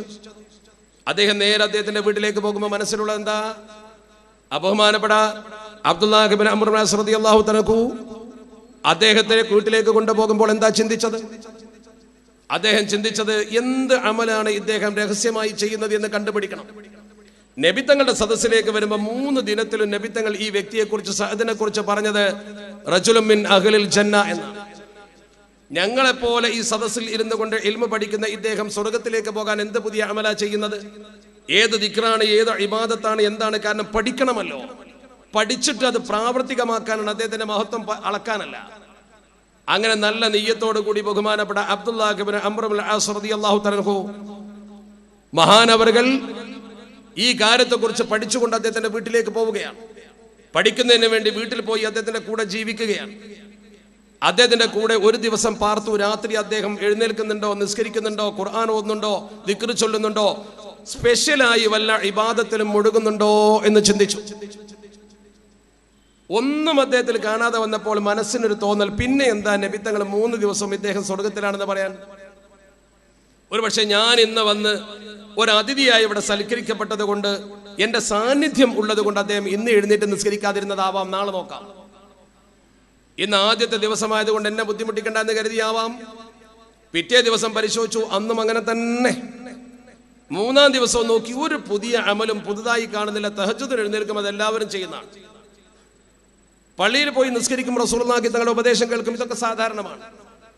ഒരു പുതിയ അമലൊന്നും കാണാത്ത സാഹചര്യത്തിൽ എന്തു സംഭവിച്ചു എന്നറിയാൻ അദ്ദേഹത്തിന് സാധിച്ചില്ല. പിറ്റേ ദിവസം 4-ാം ദിനത്തിൽ അദ്ദേഹം പറഞ്ഞു, ആദ്യത്തെ 3 ദിവസമാണ് പൂർത്തിയായി, ഞാനിനി ഇവിടെ നിൽക്കുന്നത് ശരിയല്ല, ഞാൻ പോവുകയാണ്. പക്ഷെ ഒരു കാര്യമുണ്ട്, ഞാൻ എൻ്റെ വീട്ടിൽ അസൗകര്യമുള്ളത് കൊണ്ടല്ല നിങ്ങളെടുത്ത് വന്നത്. അബ്ദുല്ലാഹ് ഇബ്നു അംർ ഇബ്നുൽ ആസ് റളിയല്ലാഹു തആല പറയുന്നു സഅദ് റളിയല്ലാഹു തആലവിനോട്, ഞാൻ ഇവിടെ വന്നതും നിങ്ങളെ വീട്ടിൽ താമസിച്ചതും അള്ളാഹുവിന്റെ പരിശുദ്ധ തിരുദൂതർ നിങ്ങൾ സദസ്സിലേക്ക് കടന്നു വരുമ്പോൾ 3 ദിവസം ഉപയോഗിച്ചൊരു പദമുണ്ട്, റജുലുൻ മിൻ അഹ്ലിൽ ജന്ന. ആ പദവിയിലേക്ക് നിങ്ങൾ ഉയർന്നതിന്റെ കാര്യകാരണം നിങ്ങളിൽ എന്താണ് ഉള്ളത്, അത് പഠിക്കാൻ വേണ്ടി മാത്രമാണ് ഞാൻ വന്നത്. പക്ഷെ ഒന്നും ഞാൻ കണ്ടില്ല. മനസ്സിൽ തൊട്ടുകൊണ്ട് ഞാൻ ചോദിക്കട്ടെ, നിങ്ങളെ സ്വർഗത്തിലേക്ക് എത്തിച്ച കാര്യം എന്താണെന്ന് പറഞ്ഞു തരാമോ? മഹാനായ സഅദ് ഇബ്നു അബി വഖാസ് റളിയല്ലാഹു തആല ഈ ചോദ്യം നേരിട്ടപ്പോൾ അദ്ദേഹം പറഞ്ഞു, വിശുദ്ധ പ്രവാചക സദസ്സിൽ നിന്ന് നമ്മൾ പഠിച്ചതല്ലാതെ പ്രാവർത്തികമാക്കുന്ന ഒന്നും എൻ്റെ കയ്യിലില്ല. നിങ്ങളൊക്കെ ചെയ്യുന്ന അമലിന്റെ പുറത്തൊരു അമൽ ഞാൻ ചെയ്യുന്നില്ല, പഠിച്ചിട്ടില്ല. പക്ഷേ വൈറ അന്നീ ലാ അജിദു ലി അഹദിൻ മിനൽ മുസ്ലിമീന ദഅനം വലാ സുആ വലാ അഖ്സുദുഹു വലാ നിഅമത്തിൻ അഅതാഹു അല്ലാഹു ഇയ്യാഹ്. എനിക്കൊരു മനുഷ്യനോടും എൻ്റെ മനസ്സിൽ പകയോ വെറുപ്പോ ഇല്ല. എൻ്റെ മനസ്സ് വളരെ ശുദ്ധമാണ്. മറ്റൊരു മനുഷ്യന് പടച്ചിറപ്പ് കൊടുത്ത നിഅമത്തിൽ മേൽ എനിക്ക് അസൂയ തോന്നാറുമില്ല. ആരോടും പകയില്ലാത്ത, വെറുപ്പില്ലാത്ത എന്ന് പറഞ്ഞാൽ ആദർശപരമായ പകയോ വെറുപ്പോ അല്ല ഈ പറയുന്നത്. കാര്യമില്ലാതെ അയൽവാസിയെയോ കൂട്ടുകാരനെയോ വെറുക്കുക, അകലുക, ആ ഒരു സ്വഭാവം എനിക്കില്ല. ഞാൻ എല്ലാവരോടും നസീഹത്തുള്ളവനാണ്. വലാ അഖ്സുദുഹു അലാ നിഅമത്തിൻ അഅതാഹു അല്ലാഹു ഇയ്യാഹ്. ഒരു മനുഷ്യൻ അല്ലാഹു കൊടുത്ത എന്തൊരു നിഅമത്താണെങ്കിലും എനിക്കതിൽ അസൂയ തോന്നാറേയില്ല. അല്ലാഹു ഒരു മനുഷ്യൻ എന്തെങ്കിലും കൊടുത്താൽ ദാലിക ഫദ്ലുല്ലാഹി യുതീഹി മൻ യശാ. നമ്മളങ്ങനെ ചിന്തിക്കാറുണ്ടോ? ആ ചിന്തയില്ലാത്ത നല്ല മനസ്സ്, ഈ മനസ്സാണ് ഒരു മനുഷ്യനെ സ്വർഗത്തിലേക്ക് എത്തിക്കുന്നത്. ഖൽബ് നന്നായാൽ മനുഷ്യൻ സ്വർഗത്തിലെത്തും. ആരാധന പോലും സ്വീകരിക്കപ്പെടുന്നത് മനസ്സിന്റെ ഈ നന്മ കൊണ്ടാണ്. ശരിക്ക് ചിന്തിക്കണേ, നമ്മുടെ മനസ്സിന്റെ നന്മ വളരെ പ്രധാനമാണ്. സൂഫിസം പഠിപ്പിക്കുമ്പോൾ യഹ്യ ഇബ്നു മുആദ് തങ്ങൾ തന്റെ ഖൗമിനോട്, തന്റെ സമൂഹത്തോട്, തന്റെ ശിഷ്യന്മാരോട് സദാ പറഞ്ഞിരുന്നൊരു വാചകം താരീഖിന്റെ കിതാബിലുണ്ട്. തന്റെ ശിഷ്യന്മാരോട് അദ്ദേഹം പറഞ്ഞു, തന്റെ കൂട്ടുകാരോട് അദ്ദേഹം പറഞ്ഞു,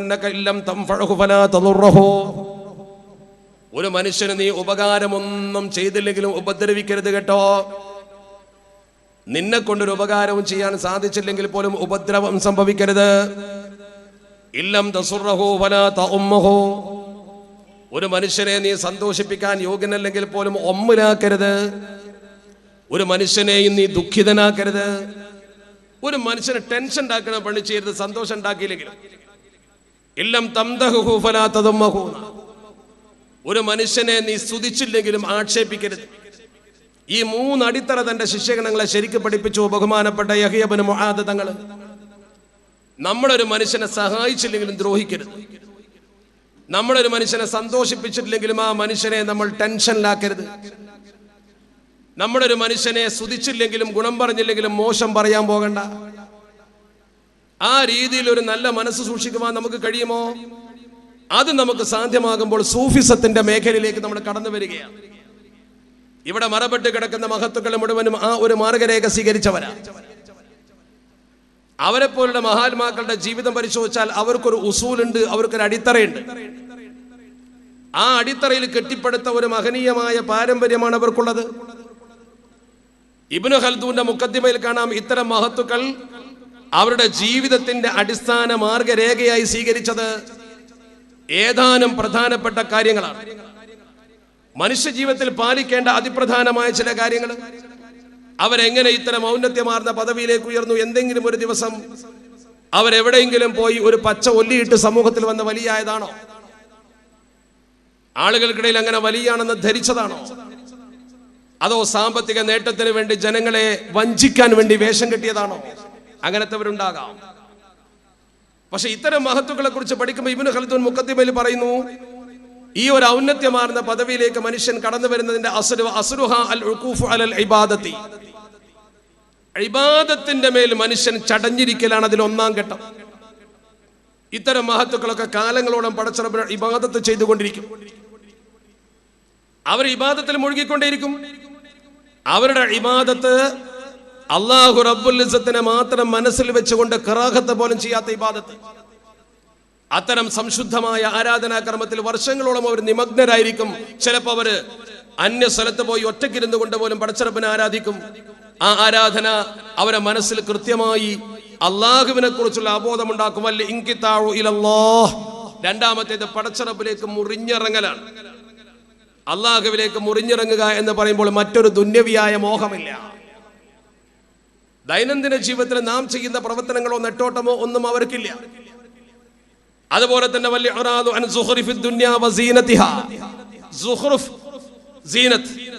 ദുന്യാവിന്റെ കണ്ണഞ്ചിപ്പിക്കുന്ന ഭംഗിയും ആസ്വാദനവും അതിൽ നിന്ന് അവർ അകന്നു നിൽക്കും. അവർക്കത് ആവശ്യമില്ല.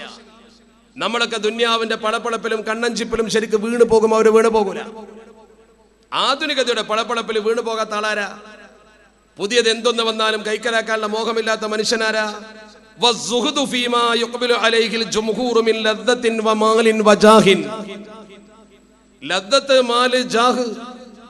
ആസ്വാദനം, സമ്പത്ത്, അതുപോലെ തന്നെ സ്ഥാനമാനം, ഈ മൂന്നിലേക്കും ജനങ്ങൾ മുഖം കുത്തി വീഴും. അതിൽ നിന്നും അവർക്ക് സുഹൃതാണ്. അത്തരം ആസ്വാദന പ്രക്രിയയോ സമ്പത്തോ അതുപോലെ തന്നെ സ്ഥാനമാനങ്ങളോ മോഹിക്കാത്തവരാ. ഈ അടിസ്ഥാനത്തിൽ ഒരു മനുഷ്യൻ ഉയർന്നു വരുന്നത് കണ്ടാൽ അവൻ സൂഫിസത്തിന് തറയിട്ടിരിക്കുന്നു എന്ന് മനസ്സിലാക്കണം. അവനാണ് സത്യത്തിൽ ജനസമൂഹത്തിൽ പ്രബോധനം നിർവഹിക്കാൻ ഏറ്റവും കെൽപ്പുള്ള മനുഷ്യൻ.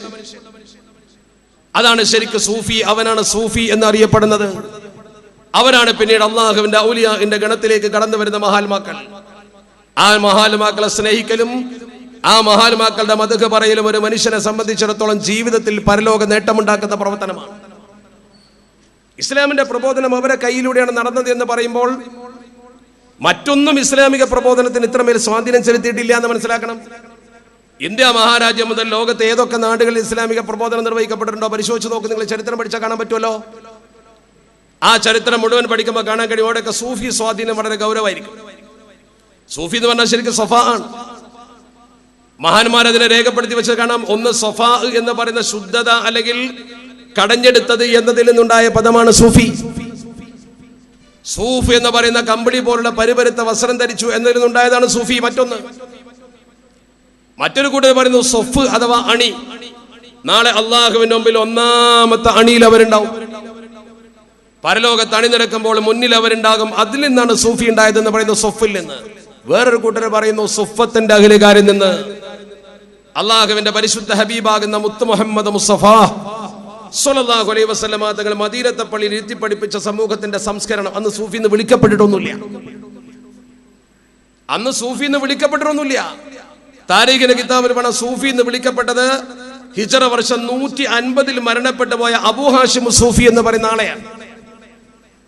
അവ്വലു മൻ യുസമ്മാ ബി സൂഫി അബൂ ഹാഷിം സൂഫി അൽ മുതവഫാ ഫീ സനതി 50 വ 100. താരീഖിന്റെ കിതാബിൽ ഉദ്ധരിക്കപ്പെട്ടിട്ടുണ്ട്. ഹിജ്റ 150 മരിച്ച അബൂ ഹാഷിം എന്ന് പറയുന്ന മഹാപണ്ഡിതനാണ് ആദ്യമായി സൂഫി എന്നുള്ള പേര് വിളിച്ചത്. അതിനുമുമ്പ് സൂഫിസം ഉണ്ട്, പക്ഷെ ആ പേരങ്ങനെ വിളിക്കാറില്ല. വലിയ വലിയ സ്വഹാബത്തിൽപ്പെട്ട മഹാത്മാക്കളാരും സൂഫി എന്നറിയപ്പെട്ടിട്ടില്ല. പക്ഷെ അവരൊക്കെ ഈ സൂഫിസത്തിന്റെ അന്തരംഗം ശരിക്കും പഠിച്ചവരും മനസ്സിലാക്കിയവരുമായിരുന്നു. ഇതിന്റെ മൊത്തം ഉദ്ദേശം എന്തേ ഉള്ളൂ? മഹാനായ ഇമാം റിഫായി ഷെയ്ഖ് തങ്ങൾ പറഞ്ഞ പോലെ മൊത്തത്തിൽ സൂഫിസം അല്ലെങ്കിൽ വിലായത്തിന്റെ ഘട്ടത്തിലേക്കൊക്കെ ഒരു മനുഷ്യൻ കാലെടുത്ത് വെക്കുന്നതിന്റെ ഏറ്റവും ചുരുങ്ങിയ ഭാഷ അത്തഖ്ലീൽ വത്തഹ്ലീൽ എന്നാണ്. അത്തഖ്ലീൽ വത്തഹ്ലീൽ. തഖ്ലീൽ എന്ന് പറഞ്ഞാൽ ചുരുക്കുക, മോഹങ്ങളും ആഡംബരങ്ങളും ആർഭാടങ്ങളും ഒക്കെ ചുരുക്കുക, എല്ലാം പരിമിതം മതി. തഹ്ലീൽ എന്ന് പറഞ്ഞാൽ മുഴുവൻ ഹലാലാക്കുക, അനുവദനീയതക്കപ്പുറത്തേക്ക് ഒന്നും പോകരുത്, പരിധി വിട്ടൊരു പ്രവർത്തനം മനുഷ്യൻ ചെയ്യരുത്. നമ്മുടെ ജീവിതത്തിന്റെ അടുക്കും ചിട്ടയും വരുത്തുന്നതിന്റെ ഏറ്റവും വലിയൊരു ഒറ്റ വാക്കാണ്, ഒരു ചെറിയ ഫ്രെയിമാണ്, 2 വാചകം, അത്തഖ്ലീൽ വത്തഹ്ലീൽ. അതിലപ്പുറം എന്താ വേണ്ടത്? മഹാന്മാരെ ചില വാക്കിന് 100 അർത്ഥങ്ങളാ. ആശയസമ്പന്നമാണ് ആ വാചകങ്ങള്, ആശയസമ്പന്നമാണ് ആ വാചകം. അവരൊരു വാക്ക് പറഞ്ഞാൽ അങ്ങനെയാ. പക്ഷെ നമ്മളെ നോക്കൂല്ലോ, നമ്മൾ നമ്മുടെ തടി നോക്കും, ആരോഗ്യം നോക്കും, ഒക്കെ നോക്കും. പക്ഷെ കൽബിലേക്ക് തുതബ്ബിബു ജിസ്മകൽ ഫാനി ലിയബ്ഖാ വതത്റുകു ഖൽബകൽ ബാഖി മരീളാ. സൂഫിസമാണത്. തുതബ്ബിബു ജിസ്മകൽ ഫാനി ലിയബ്ഖാ, നിന്റെ നശിച്ചു പോകുന്ന തടി നീ ശരിക്ക് ചികിത്സിക്കും. ലിയബ്ഖാ, അത് ബാക്കിയാവാൻ വേണ്ടി. നിനക്ക് നിന്റെ തടി ബാക്കിയാവണമെന്ന് മോഹണ്ട, നിന്റെ തടി ശരിക്കും ഇവിടെ സംരക്ഷിക്കപ്പെടണമെന്ന ചിന്തയിൽ ചെറിയൊരു ബുദ്ധിമുട്ട് വന്നാൽ അപ്പോൾ ഡോക്ടറെ അടുത്ത് ഉറപ്പാ. എന്തെങ്കിലും ചെറിയൊരു പ്രയാസം നമുക്ക് നേരിട്ടാൽ ഉടനെ തബീബിനെ കാണും, നമ്മൾ ഡോക്ടറെ കാണും, ചികിത്സ തേടും, വളരെ കൃത്യമായി നമ്മളത് പഠിക്കാൻ ശ്രമിക്കും. അങ്ങനെയാണ്. പക്ഷെ അതേ സ്ഥാനത്ത് നമ്മളോ, കൽബിന് എന്തെങ്കിലും ഒരു രോഗം എന്ന് പറഞ്ഞാൽ ഭൗതിക രോഗമല്ല, നമ്മുടെ ഹൃദയത്തിന് എത്രമാത്രം രോഗങ്ങൾ ബാധിക്കും. നമ്മുടെ ഹൃദയത്തിന്റെ രോഗങ്ങൾ എത്രയുണ്ടാവും? ആ ഹൃദ്രോഗങ്ങൾ എന്ന് പറയുന്ന ഇന്നത്തെ കാർഡിയോളജി അല്ല, ECG എടുത്താൽ കിട്ടുന്ന, EEG എടുത്താൽ കിട്ടുന്ന അല്ലേ പറയുന്നത്. കാർഡിയോളജിയുമായി ബന്ധപ്പെട്ട ഹൃദ്രോഗമല്ല, മനുഷ്യന്റെ ഹൃദയത്തിന്റെ സ്വഭാവത്തിനെ ബാധിക്കുന്ന എന്തെങ്കിലും പ്രവർത്തനം, തിന്മ, ദോഷം ചെയ്തിട്ട് മനുഷ്യന്റെ കൽബ് നാശമായാൽ അതിനെ ചികിത്സിക്കാൻ എന്തെങ്കിലും ഒരു പരിപാടി നമ്മൾ ചെയ്യാറുണ്ടോ? എന്നാൽ ഇത് ആ ചികിത്സാലയമാണ്. ഒരു മഹാന്റെ ഹദറത്തിൽ വന്നുകൊണ്ട് നമ്മൾ പടച്ചറപ്പിനോട് ദുആ ചെയ്യുമ്പോൾ അവരുമായി കൽബിയായ ഒരു ബന്ധമുണ്ടെങ്കിൽ നമ്മുടെ കൽബിനെ ശുദ്ധീകരിക്കാൻ അവർക്ക് കഴിയും, നമ്മുടെ ഹൃദയത്തെ ശരിക്കും ശുദ്ധീകരിക്കാൻ അവർക്ക് സാധ്യമാകും. ആ ഹൃദയ ശുദ്ധീകരണം എന്ന് പറയുന്നത് വളരെ പ്രധാനമാണ്. അവർ ദുന്യാവിൽ വളരെ കുറച്ചുകൊണ്ട് തൃപ്തിപ്പെടും, അവർക്ക് കുറച്ചേ ഉണ്ടാവുള്ളൂ, അധികമൊന്നും വേണ്ടിയില്ല. അവരാണ് ശരിക്കും സൂഫികൾ. മഹാനായ CH ഹൈദ്രോസ് മുസ്ലിയാരെ കുറിച്ച് അദ്ദേഹത്തിന്റെ ഒരു മർത്തിയത്ത് കവിതയിൽ ഒരു വാക്കുണ്ട്, അത് വളരെ പ്രധാന. അദ്ദേഹം എപ്പോഴും ദുന്യാവിൽ കുറച്ചുകൊണ്ട് തൃപ്തിപ്പെട്ടു.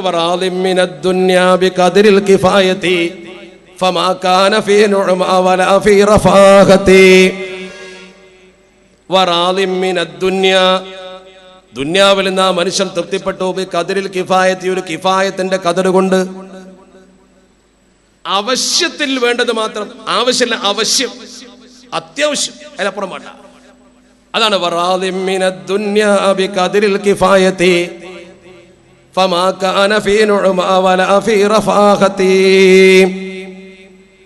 ഒരു റഫാഹത്തും അദ്ദേഹം ആഗ്രഹിച്ചില്ല, അനുഗ്രഹീതമായ ഒരു അവസ്ഥ ഇവിടെ പ്രാപിക്കണമെന്നും അദ്ദേഹം ആഗ്രഹിച്ചില്ല. പിന്നെന്താ ആഗ്രഹിച്ചത്? ഹലീമുൻ സബൂറുൻ കാന ഇനത്ത തസവ്വുഫി അദീമുൽ മസീലി വഇറുഖായി ഫിൽ ഉമ്മത്തി. ഹലീമാണ്, സബൂറാണ്, ഐനു തസവ്വുഫാണ്. അങ്ങനത്തെ ചില മനുഷ്യന്മാർ നമ്മൾ ഉസ്താദന്മാരുടെ കൂട്ടത്തിൽ തസവ്വുഫ് ശരിക്കും ജീവിതത്തിൽ ഇങ്ങനെ പകർത്തി ജീവിക്കുന്ന മനുഷ്യന്മാർ, ഐനു തസവ്വുഫ് എന്ന് പറയാം. തസവ്വുഫിന്റെ ജീവിതങ്ങളാണ്. ആ മഹാന്റെ ജീവിതം അങ്ങനെ എങ്ങനെയായിരുന്നു? അല്ലാഹു മഗ്ഫിറത്തും മർഹമത്തും കൊടുക്കുമാറാവട്ടെ. വലിയ വലിയ മഹത്തുക്കൾ ജീവിച്ച് കാണിച്ച മാതൃക ശരിക്കും തസവ്വുഫിന്റെ ഐനായിരുന്നു. അദീമുൽ മസീൽ എന്ന് പറയാൻ കാരണം അതാ, തുല്യതയില്ലാത്ത, മസീലില്ലാത്ത മനുഷ്യൻ. അത് അപ്പുറം ചില ആൾക്കാരെ ഉണ്ടാവുള്ളൂ. അതാണ് അതിന്റെ പ്രധാനം. നമുക്ക് ആ രീതി പ്രാപിക്കണമെങ്കിൽ ആദ്യം നമ്മൾ തലക്കന്ന് തുടങ്ങണം. അള്ളാഹുവിന്റെ തിരുദൂതരാകുന്ന മുത്തുനബി അഷ്റഫുൽ ഖൽഖ് മുഹമ്മദ് മുസ്തഫ സ്വല്ലല്ലാഹു. കുറെ ആളുണ്ടല്ലോ സ്വലാത്ത് എന്താ ഒരു ഭംഗിയില്ലാത്ത, ഞാൻ പറയണ്ടല്ലോ. പരിശുദ്ധ തിരുദൂതർ പറയാണ്, നിങ്ങളൊക്കെ നല്ല വഴിക്ക് പോകണമെങ്കിൽ ആദ്യം തുടങ്ങണം അത്തിബ് മത്അമക തകുൻ മുസ്തജാബ ദഅവ. ദുആ സമ്മേളനം കാത്തിരിക്കുന്ന ആൾക്കാരാണല്ലോ. അദ്ദാഇ വൽ മുഅമ്മിനു ശരീകാനി. ദ്വാരക്കണ ആളും ആമീൻ പറയുന്ന ആളുകളും സത്യത്തിൽ രണ്ടു കൂട്ടരും ശരീക്കാണ്, തുല്യരാണ് എന്ന് പറഞ്ഞാൽ ദ്വാരക്കുന്ന ആൾക്ക് മഹത്തുല്യ എന്നല്ല, ആമീൻ പറയുന്നവർ കൂടി നന്നാണ്, എന്നാലേ സംഗതി എടുക്കും. ഇല്ലെങ്കിൽ പിന്നെ ഒരു കാര്യം ഉണ്ടാവൂല. അതാണ് പറയുന്നത് അത്തിബ് മത്അമക തകുൻ മുസ്തജാബ ദഅവ. നീ കഴിക്കുന്ന ഭക്ഷണം നീ ശുദ്ധീകരിക്കുക എന്ന് പറഞ്ഞാൽ നല്ല വൈറ്റമിൻ നോക്കി കഴിക്കാന്നല്ല. നിന്റെ ഭക്ഷണം 100% ഹലാലാണോ എന്ന് പരിശോധിക്കണം. വെട്ടിപ്പിടിച്ച പൈസ പറ്റൂല, വട്ടിപ്പലിശ പറ്റൂല. നമ്മൾ കഴിക്കുന്ന ഭക്ഷണം ശുദ്ധമായാൽ നമ്മൾ പടച്ചറപ്പിനോട് ചോദിച്ചാൽ ഉത്തരം കിട്ടും. ഇന്ന് കൂടുന്നവരിൽ ബഹുഭൂരിപക്ഷവും ഹലാലായ പണം തിന്നുന്നവരല്ല. നമ്മുടെ ദേഹത്ത് ധരിച്ചിരിക്കുന്ന വസ്ത്രം, നമ്മുടെ ശരീരമടക്കം പലതും ഹറാമ് കൊണ്ട് ഊട്ടപ്പെട്ടതാ. വഖദ് ഉദിയ ബിൽ ഹറാം എന്ന് പറഞ്ഞ പോലെ ഫഅന്നാ യുസ്തജാബു, എങ്ങനെ പിന്നെ ഉത്തരം കിട്ടാനാ?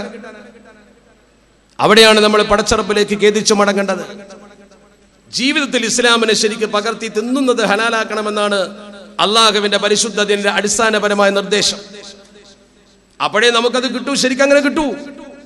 അതാണ് അതിന്റെ പ്രധാനം.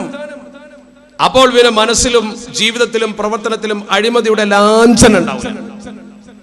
അഴിമതിയുടെ ഒരു ലാഞ്ചനയും പിന്നെ മനുഷ്യന്റെ ജീവിത മധ്യേ എവിടെയും കാണൂല. അവർ സത്യം മാത്രമേ ചെയ്യൂ, സത്യസന്ധമായിട്ട് മാത്രമേ പെരുമാറൂ, എല്ലാം നന്മയിലൂടെ മാത്രമേ അവർ കൊണ്ടുപോകൂ. ആ ഒരു മാനസികാവസ്ഥയിലേക്ക് മനുഷ്യനെ കൊണ്ടുവരാൻ നമുക്ക് പറ്റുമോ? ഇന്ന് ലോകം ആഗ്രഹിക്കുന്നത് അഴിമതി മുക്തമായ ഇത്തരത്തിലുള്ളൊരു ജീവിതമല്ലേ? ചിന്തിച്ചു നോക്ക് നിങ്ങൾ. അവിടെ നമ്മൾ ചിന്തിക്കേണ്ടത്.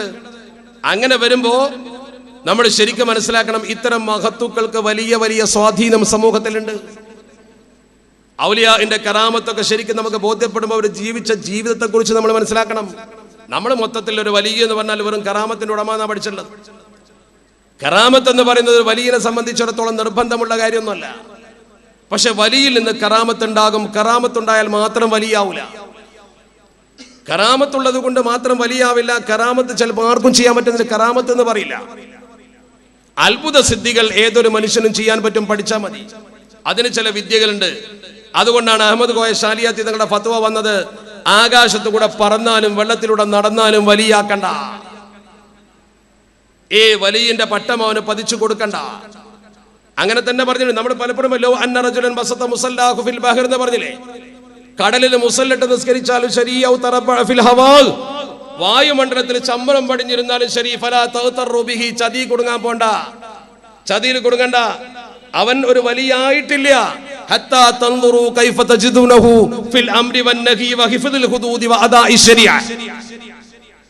ഇസ്ലാമിന്റെ അടിസ്ഥാന പ്രമാണങ്ങളിൽ അയാൾ എവിടെ നിൽക്കുന്നു നോക്കിയിട്ട് മതി വലിയാക്കാൻ. പെട്ടെന്ന് വലിയന്റെ പട്ടം കൊടുക്കണ്ട. ഒരു അത്ഭുതം കാണിക്കുമ്പോഴേക്കും ഓടിക്കൂടണ്ട. മറിച്ച് ഈ അത്ഭുതമല്ല പ്രശ്നം, ജീവിതത്തിന്റെ സൂക്ഷ്മതയാണ് പ്രശ്നം. ജീവിതത്തിന്റെ സൂക്ഷ്മതയാണ് പ്രശ്നം. കണ്ണിയത്ത് ഉസ്താദൊക്കെ കാണിച്ചൊരു വലിയ സൂക്ഷ്മതയുണ്ടല്ലോ. മഹാന്മാരായ പൂർവീകനാകുന്ന സാത്വിക കാണിച്ച സൂക്ഷ്മതയുണ്ടല്ലോ. ആ സൂക്ഷ്മതയാണ് പ്രധാനം. അവരാണ് ജീവിതത്തിൽ ശരിക്ക് സൂക്ഷ്മത പുലർത്തി കാണിച്ചു തന്ന ആളുകൾ. ഒരു 5 നയാ പൈസ കയ്യിൽ കിട്ടുമ്പോൾ എവിടുന്ന് കിട്ടിയെന്ന് ചോദിക്കുന്ന ആ വലിയ സൂക്ഷ്മത, അതിന്റെ വിനിയോഗം പടച്ചറപ്പിനെ ഭയപ്പെടുത്തുമെന്ന് ചിന്തിക്കുന്നവർ, എന്തൊരു കാര്യം ചെയ്യുമ്പോഴും പരലോകത്തെ കുറിച്ച് ഓർത്തുകൊണ്ട് ചെയ്യുന്ന ആളുകൾ, അതാണ് സമത്വ കേരള ജംഇയ്യത്തുൽ ഉലമയുടെ ഏറ്റവും വലിയ മഹത്വം. അതിന്റെ തലപ്പത്തിരിക്കുന്ന മഹാരഥന്മാരൊക്കെ മുഴുവൻ ആ ഒരു സൂക്ഷ്മാലുക്കളായി സൂക്ഷ്മത പുലർത്തിക്കൊണ്ട് ജീവിച്ചവരായിട്ടാണ് അറിയപ്പെടുന്നത്. ഒരു അഴിമതി മരണം പോലില്ല. സാമ്പത്തികമായി സമൂഹത്തെ വഞ്ചിച്ച പാരമ്പര്യമില്ല. അതുകൊണ്ട് തന്നെ അത്തരം മഹത്തുക്കൾ വിലായത്തിന്റെ ദർജയിലേക്ക് എത്തിയ മഹത്തുക്കളുടെ ശംസുലം അതിൽപ്പെട്ടതാണ്. മഹാനായ റഈസുൽ മുഹഖഖീനൊക്കെ ആ ഗണത്തിൽപ്പെട്ട ആളുകളാണ്.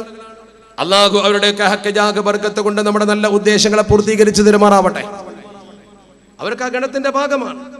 ആ ഗണത്തിന്റെ ഭാഗമാണ് ഇവിടെ മറവിട്ട് കിടക്കുന്ന മഹാനായ വലിയുള്ളാഹി ഖുതുബുസ്സമാന്റെ കാലഘട്ടത്തിൽ വരെ, ഖുതുബുസ്സമാൻ വരെ അംഗീകരിച്ചൊരു മഹാൻ. ഇവരൊക്കെ ജീവിതത്തിൽ വലിയ വലിയ അത്ഭുതങ്ങൾ. ആ പാറക്കല്ല് പോലും അത്ഭുതമല്ലേ? ആ പാറക്കല്ലിന്റെ വളർച്ച പോലും അത്ഭുതമല്ലേ? ഒരു വേള വലിയുള്ളാഹി ഖുതുബുസ്സമാൻ മമ്പുറം സയ്യിദ് അലവി തങ്ങളുടെ ആജ്ഞയില്ലായിരുന്നുവെങ്കിൽ ഇനിയും അത് വളർന്ന് എത്രയോ ആകുമായിരുന്നില്ലേ? അതൊക്കെ മഹാന്മാരുടെ കറാമത്തിന്റെ ഭാഗം തന്നെയാണ്. എത്രത്തോളം എന്ന് ചോദിച്ചാൽ അവരുടെയൊക്കെ ശരീരങ്ങൾ പോലും ഇന്നും അതുപോലെ തന്നെ ഭൂമിയിൽ ഉണ്ടാകും. നമ്മളങ്ങനെ വിശ്വസിക്കുന്നു, വിശ്വസിക്കണം. തെളിവുകൾ അടുത്ത കാലത്ത് പോലും നമ്മുടെ സമൂഹത്തിൽ വന്നില്ലേ? ഇറാഖ് പട്ടണത്തിലെ ഇറാഖിലെ സൽമാൻ ജുമാ മസ്ജിദ് എന്ന് പറയുന്ന പള്ളിയിൽ 2 ഖബറുകൾ പുതുതായി വന്നതിന്റെ പശ്ചാത്തലം എന്താ? ഹുദൈഫ റളിയല്ലാഹു തആല അൻഹുവിന്റെയും അബ്ദുല്ലാഹ് ഇബ്നു ജാബർ റളിയല്ലാഹു തആല അൻഹുവിന്റെയും ആ ഖബർ ടൈഗ്രീസിന്റെ തീരത്ത് വെള്ളം കയറുന്നു എന്ന് രാജാവ് സ്വപ്നം കണ്ടപ്പോൾ 1929 ആ ഖബർ മാറ്റാൻ രാജാവ് തീരുമാനിച്ച സംഭവം ആ കാലഘട്ടത്തിലെ ചരിത്രങ്ങളിലൊക്കെ വന്നിരുന്നവല്ലോ. പാകിസ്ഥാനിലെ മുഫ്തി ചെന്നുകൊണ്ട് സന്ദർശനം നടത്തി അദ്ദേഹം നേരിട്ട് ഇത് കണ്ട് അവിടുന്ന് വിവരണം ശേഖരിച്ചുകൊണ്ട് ഔഖാഫിന്റെ രേഖ സഹിതം ഒരു പുസ്തകം പ്രസിദ്ധീകരിച്ച് നിങ്ങൾ കണ്ടിരിക്കും. അദ്ദേഹം വളരെ വ്യക്തമായി അത് വിശദീകരിച്ചുകൊണ്ട് പറഞ്ഞത് എന്താ? 3 നൂറ്റാണ്ടിന്റെ ശേഷം ആ തീരത്തുനിന്ന് ഖബർ പൊളിച്ചെടുത്തിട്ടാണ് 929 കൊണ്ടുപോയി നേരെ സൽമാൻ മസ്ജിദിൽ അടക്കം ചെയ്തത്. അന്ന് ആ മയ്യത്ത് 929 തുടക്കം 929 അബ്ദുല്ലാഹ് ഇബ്നു ജാബർ റളിയല്ലാഹു തആലയുടെ ഖബർ തുറക്കുന്നു എന്ന് പറഞ്ഞാൽ അർത്ഥം എന്താ? മരണപ്പെട്ട 3 നൂറ്റാണ്ട് കഴിഞ്ഞ ശേഷം തുറക്കുന്നു. 3 നൂറ്റാണ്ട് 300 കൊല്ലം 300 കൊല്ലം കഴിഞ്ഞിട്ട് ഖബർ തുറക്കുമ്പോൾ നോക്കി നിന്ന ആളുകൾ മയ്യത്തിനൊരു കേടുപാടുമില്ലാതെ കണ്ടു. ഇറാഖിലെ ഔക്കാഫിന്റെ രേഖ, ആ രേഖ വെച്ചിട്ടാണ് പുസ്തകം എഴുതിയത് പാകിസ്ഥാനിലെ മുഫ്തി. മലയാളത്തിൽ വരെ ആ പുസ്തകം പ്രസിദ്ധീകരിച്ചു, നിങ്ങളൊക്കെ കണ്ടിരിക്കും. അങ്ങനെ ഒരു മനുഷ്യന്റെ ശരീരം അതുപോലെ കാണുകയും അത് കണ്ടു കുറെ ആളുകൾ വിശ്വസിക്കുകയും ചെയ്തു എന്ന് പറഞ്ഞാൽ ഔലിയാന്റെ കറാമത്തിന്റെ ഭാഗമാണ്. അവരുമായി ബന്ധപ്പെട്ടതിന്റെ മുഴുവൻ കറാമത്തുണ്ട്. അള്ളാഹുവിന്റെ പരിശുദ്ധ ഖുർആൻ വരെ സാക്ഷി നിന്ന് പറഞ്ഞ കാര്യമല്ലേ? വിശുദ്ധ ഖുർആൻ വരെ വളരെ കൃത്യമായി നമുക്ക് സാക്ഷി നിന്നുകൊണ്ട് പറഞ്ഞ് പഠിപ്പിച്ചതാ. ഈജിപ്തും കനാനും തമ്മിൽ എത്ര അകലുണ്ട്? 400 കിലോമീറ്റർ എന്നൊക്കെയാണ് പഴയ ഭാഷയിൽ പറയുന്നത്. 400 കിലോമീറ്റർ എന്ന് പറയുമ്പോൾ പഴയ ഭാഷ 80 ഫർദക്കാണ്. ഒട്ടകത്തിന്റെ യാത്രക്ക് 8 ദിവസം വേണം കനാനിൽ നിന്നും ഈജിപ്തിലെത്താൻ, ഈജിപ്തിൽ നിന്നും കനാനിലെത്താൻ. ഒരു ഭാഗത്തേക്ക് ദൂരം ഒട്ടകത്തിന്റെ 8 ദിവസം. മഹാനായ യൂസുഫ് നബി അലൈഹി സ്വലാത്തു വസ്സലാമിന്റെ കുടുംബം മുഴുവൻ താമസിക്കുന്നത് കനാനയിലാണ്. കനാൻ ലോകത്തെ ഏറ്റവും അറിയപ്പെട്ട സ്ഥലമാണ്. ക്രിസ്ത്യാനികളുടെ വേദപുസ്തകത്തിൽ കനാനിലേക്കുള്ള പുറപ്പാടുണ്ട്. കനാനായ ദേശം എന്ന് പറയുന്ന അവരുടെ ചരിത്ര പുസ്തകത്തിൽ വളരെ പ്രധാനമായ മൂസാ നബി അലൈഹി സ്വലാത്തു വസ്സലാം, മോസസ് പ്രവാചകൻ എന്നവർ പറയുന്ന പുറപ്പാട് നടത്തിയ സ്ഥലം അതാണ് കനാന. ആ കനാൻ എന്ന് പറയുന്ന സ്ഥലത്തേക്ക് ഈജിപ്തിൽ നിന്നുള്ള ദൂരം 8 ദിവസത്തെ ഒട്ടകയാത്രയാണ്. യൂസുഫ് നബി അലൈഹി സ്വലാത്തു വസ്സലാമിന്റെ രാജകൊട്ടാരത്തിലേക്ക് അദ്ദേഹം ധനകാര്യവകുപ്പ് കൈകാര്യം ചെയ്യുമ്പോൾ സഹോദരന്മാര് വന്നില്ലേ? ആ സഹോദരന്മാരെ തിരിച്ചറിഞ്ഞുകൊണ്ട് പിതാവിന്റെ വിശേഷം ചോദിച്ചു. ബാപ്പക്ക് കണ്ണിന് രോഗമാണെന്നറിഞ്ഞു. പിതാവിന് കണ്ണിന് രോഗമാണെന്നറിഞ്ഞപ്പോൾ അദ്ദേഹം ചെയ്ത പ്രവർത്തനം എന്താണ്? അദ്ദേഹം തന്റെ കൈവശമുണ്ടായിരുന്ന കുപ്പായം എടുത്തിട്ട് കൊടുത്തു. ആ കുപ്പായം ജിബ്രീൽ അലൈഹിസ്സലാത്തു വസ്സലാം മഹാനായ ഇബ്രാഹിം നബി അലൈഹി സ്വലാത്തു വസ്സലാമിനെ നമ്രൂദ് തീയിലിട്ടപ്പോൾ കൊണ്ടുവന്ന് അണിയിച്ചു കൊടുത്തതാണെന്ന് ചരിത്രം പറയുന്നു. തലമുറകളിലൂടെ കൈമാറി ബഹുമാനപ്പെട്ട യൂസുഫ് നബി അലൈഹി സ്വലാത്തു വസ്സലാമിന്റെ കൈവശമെത്തിയത് സൂക്ഷിച്ചു. അത് കൈവശം വെച്ചുകൊണ്ട് ബഹുമാനപ്പെട്ടവർ ഈ സമൂഹത്തിന് മാർഗദർശനം നൽകിക്കൊണ്ട് 8 വർഷത്തെ ക്ഷേമവും ക്ഷാമവും, ഒരു രാജ്യത്തെ മകൽപ്പനായ ഭരണാധികാരി എന്ന രീതിയിൽ ക്ഷേമകാലത്ത് ക്ഷാമകാലത്തേക്കുള്ള സംഭവങ്ങളൊക്കെ ഒരു കൂട്ടിവെക്കുകയായിരുന്നു. അതിന് ഖജനാവ് എന്നെ ഏൽപ്പിക്കണമെന്ന് പറഞ്ഞ് ഭരണം നടത്തിയപ്പോൾ അവിടെ മാത്രം ഭക്ഷണം സുഭിക്ഷമായി ലഭ്യമാകുന്ന അവസ്ഥയും മറ്റുള്ളവർക്ക് ഭക്ഷണമില്ലാത്ത അവസ്ഥയും വരുമ്പോൾ ഭക്ഷണം തേടി വന്ന കൂട്ടത്തിൽ തന്റെ പ്രിയപ്പെട്ട സഹോദരന്മാര് വന്നു. ആ സഹോദരന്മാരോട് പിതാവിന്റെ വിശേഷം ചോദിച്ചപ്പോൾ പിതാവിന് കണ്ണിന് കാഴ്ചയില്ലെന്ന് പറഞ്ഞപ്പോൾ നിങ്ങൾ ഈ കുപ്പായം കൊണ്ടുപോകുവിൻ. മഹാനവർകൾ പറഞ്ഞ വാചകം അതാണ്, ഇദ്ഹബൂ ബി ഖമീസി ഹാദാ ഫഅൽഖൂഹു അലാ വജ്ഹി അബീ യഅതി ബസീറാ. ഈ കുപ്പായം നിങ്ങൾ കൊണ്ടുപോയി എന്റെ ഉപ്പാന്റെ മുഖത്തിടണം. ഫഅൽഖൂഹു അലാ വജ്ഹി അബീ, എന്റെ പിതാവിന്റെ മുഖത്ത് നിങ്ങൾ, അഥവാ നമ്മുടെ പിതാവിന്റെ മുഖത്ത് നിങ്ങൾ ഈ കുപ്പായം ഇടണം. യഅതി ബസീറ, ആ പിതാവിന് കാഴ്ച കിട്ടും. വിശ്വസിക്കാൻ പറ്റുമോ നിങ്ങൾക്ക്? വിശ്വസിക്കാനാകുമോ നിങ്ങൾക്ക്? അവിടെ നമ്മൾ ശ്രദ്ധിക്കേണ്ട പ്രധാനപ്പെട്ട ഒരു കാര്യമുണ്ട്. ഈജിപ്തിൽ നിന്ന് ഈ കുപ്പായം തന്റെ സഹോദരങ്ങൾക്ക് കൈമാറുന്നു. അവർ ഈജിപ്തിൽ നിന്ന് യാത്ര പുറപ്പെടുന്നു. അവർ നേരെ കനാനിലേക്കുള്ള വഴിയിലൂടെ സഞ്ചാരം ആരംഭിക്കുകയാണ്. 8 ദിവസം ഒട്ടകപ്പുറത്ത് നടന്നാലെത്തും. യാത്ര ആരംഭിച്ചിട്ടേ ഉള്ളൂ. ആ സന്ദർഭത്തിൽ കനാനിൽ ഇരുന്നു കൊണ്ട് പ്രിയപ്പെട്ട പിതാവ് യഅ്ഖൂബ് നബി അലൈഹി സ്വലാത്തു വസ്സലാം എന്നാ പറയുന്നത്, ഫലമ്മാ ഫസലത്തിൽ ഐർ, ആ യാത്രാ സംഘം പുറപ്പെടുന്ന സമയം, ഖാല അബൂഹും ഇന്നി ലഅജിദു റീഹ യൂസുഫ ലൗലാ അൻ തുഫന്നിദൂൻ, ഇന്നി ലഅജിദു റീഹ യൂസുഫ, ഞാൻ യൂസുഫിന്റെ വാസന ശ്രവിക്കുന്നവനാണ്. എനിക്ക് യൂസുഫ് നബി അലൈഹി സ്വലാത്തു വസ്സലാം ആകുന്ന എന്റെ മകന്റെ വാസന കിട്ടുന്നുണ്ട്. അവിടെ തന്നെ ബഹുമാനപ്പെട്ടവർ കൂട്ടിച്ചേർത്ത് പറഞ്ഞു, ലൗലാ അൻ തുഫന്നിദൂൻ, നിങ്ങൾ എന്നെ ഒരു ചന്നി പറയുന്നവനാക്കുന്നില്ലെങ്കിൽ ഞാൻ പിച്ചും പേയും പറയാൻ തെറ്റിദ്ധരിക്കണ്ട, കരുതും. കാരണം എന്താ? അങ്ങ് വിദൂര ദേശത്ത് കിടക്കുന്ന ഒരു നാട്ടിൽ നിന്നും ആളുകൾ ഇങ്ങോട്ട് പോന്നിട്ടില്ല. പിന്നെ എങ്ങനെ യൂസുഫിന്റെ വാസന എനിക്ക് കിട്ടുന്നത്? എവിടെ യൂസുഫ്? മരിച്ചുപോയ യൂസുഫ് എന്നാണ് അവർ വിശ്വസിക്കുന്നത്. നമ്മുടെ ബഹുമാനപ്പെട്ട ഉസ്താദ് അവരുടെ നമ്മുടെ വേദിയിലേക്ക് വരുന്നു. ഏലങ്ങളും ഉസ്താദ്, അള്ളാഹു ദീർഘായുസ്സും ആഫിയത്തും കൊടുക്കുമാറാവട്ടെ. ഈ ഉമ്മത്തിന് ആത്മീയത പകരുവാൻ അള്ളാഹു അദ്ദേഹത്തിന് ആഫിയത്ത് ദീർഘനാൾ കൊടുക്കുമാറാവട്ടെ.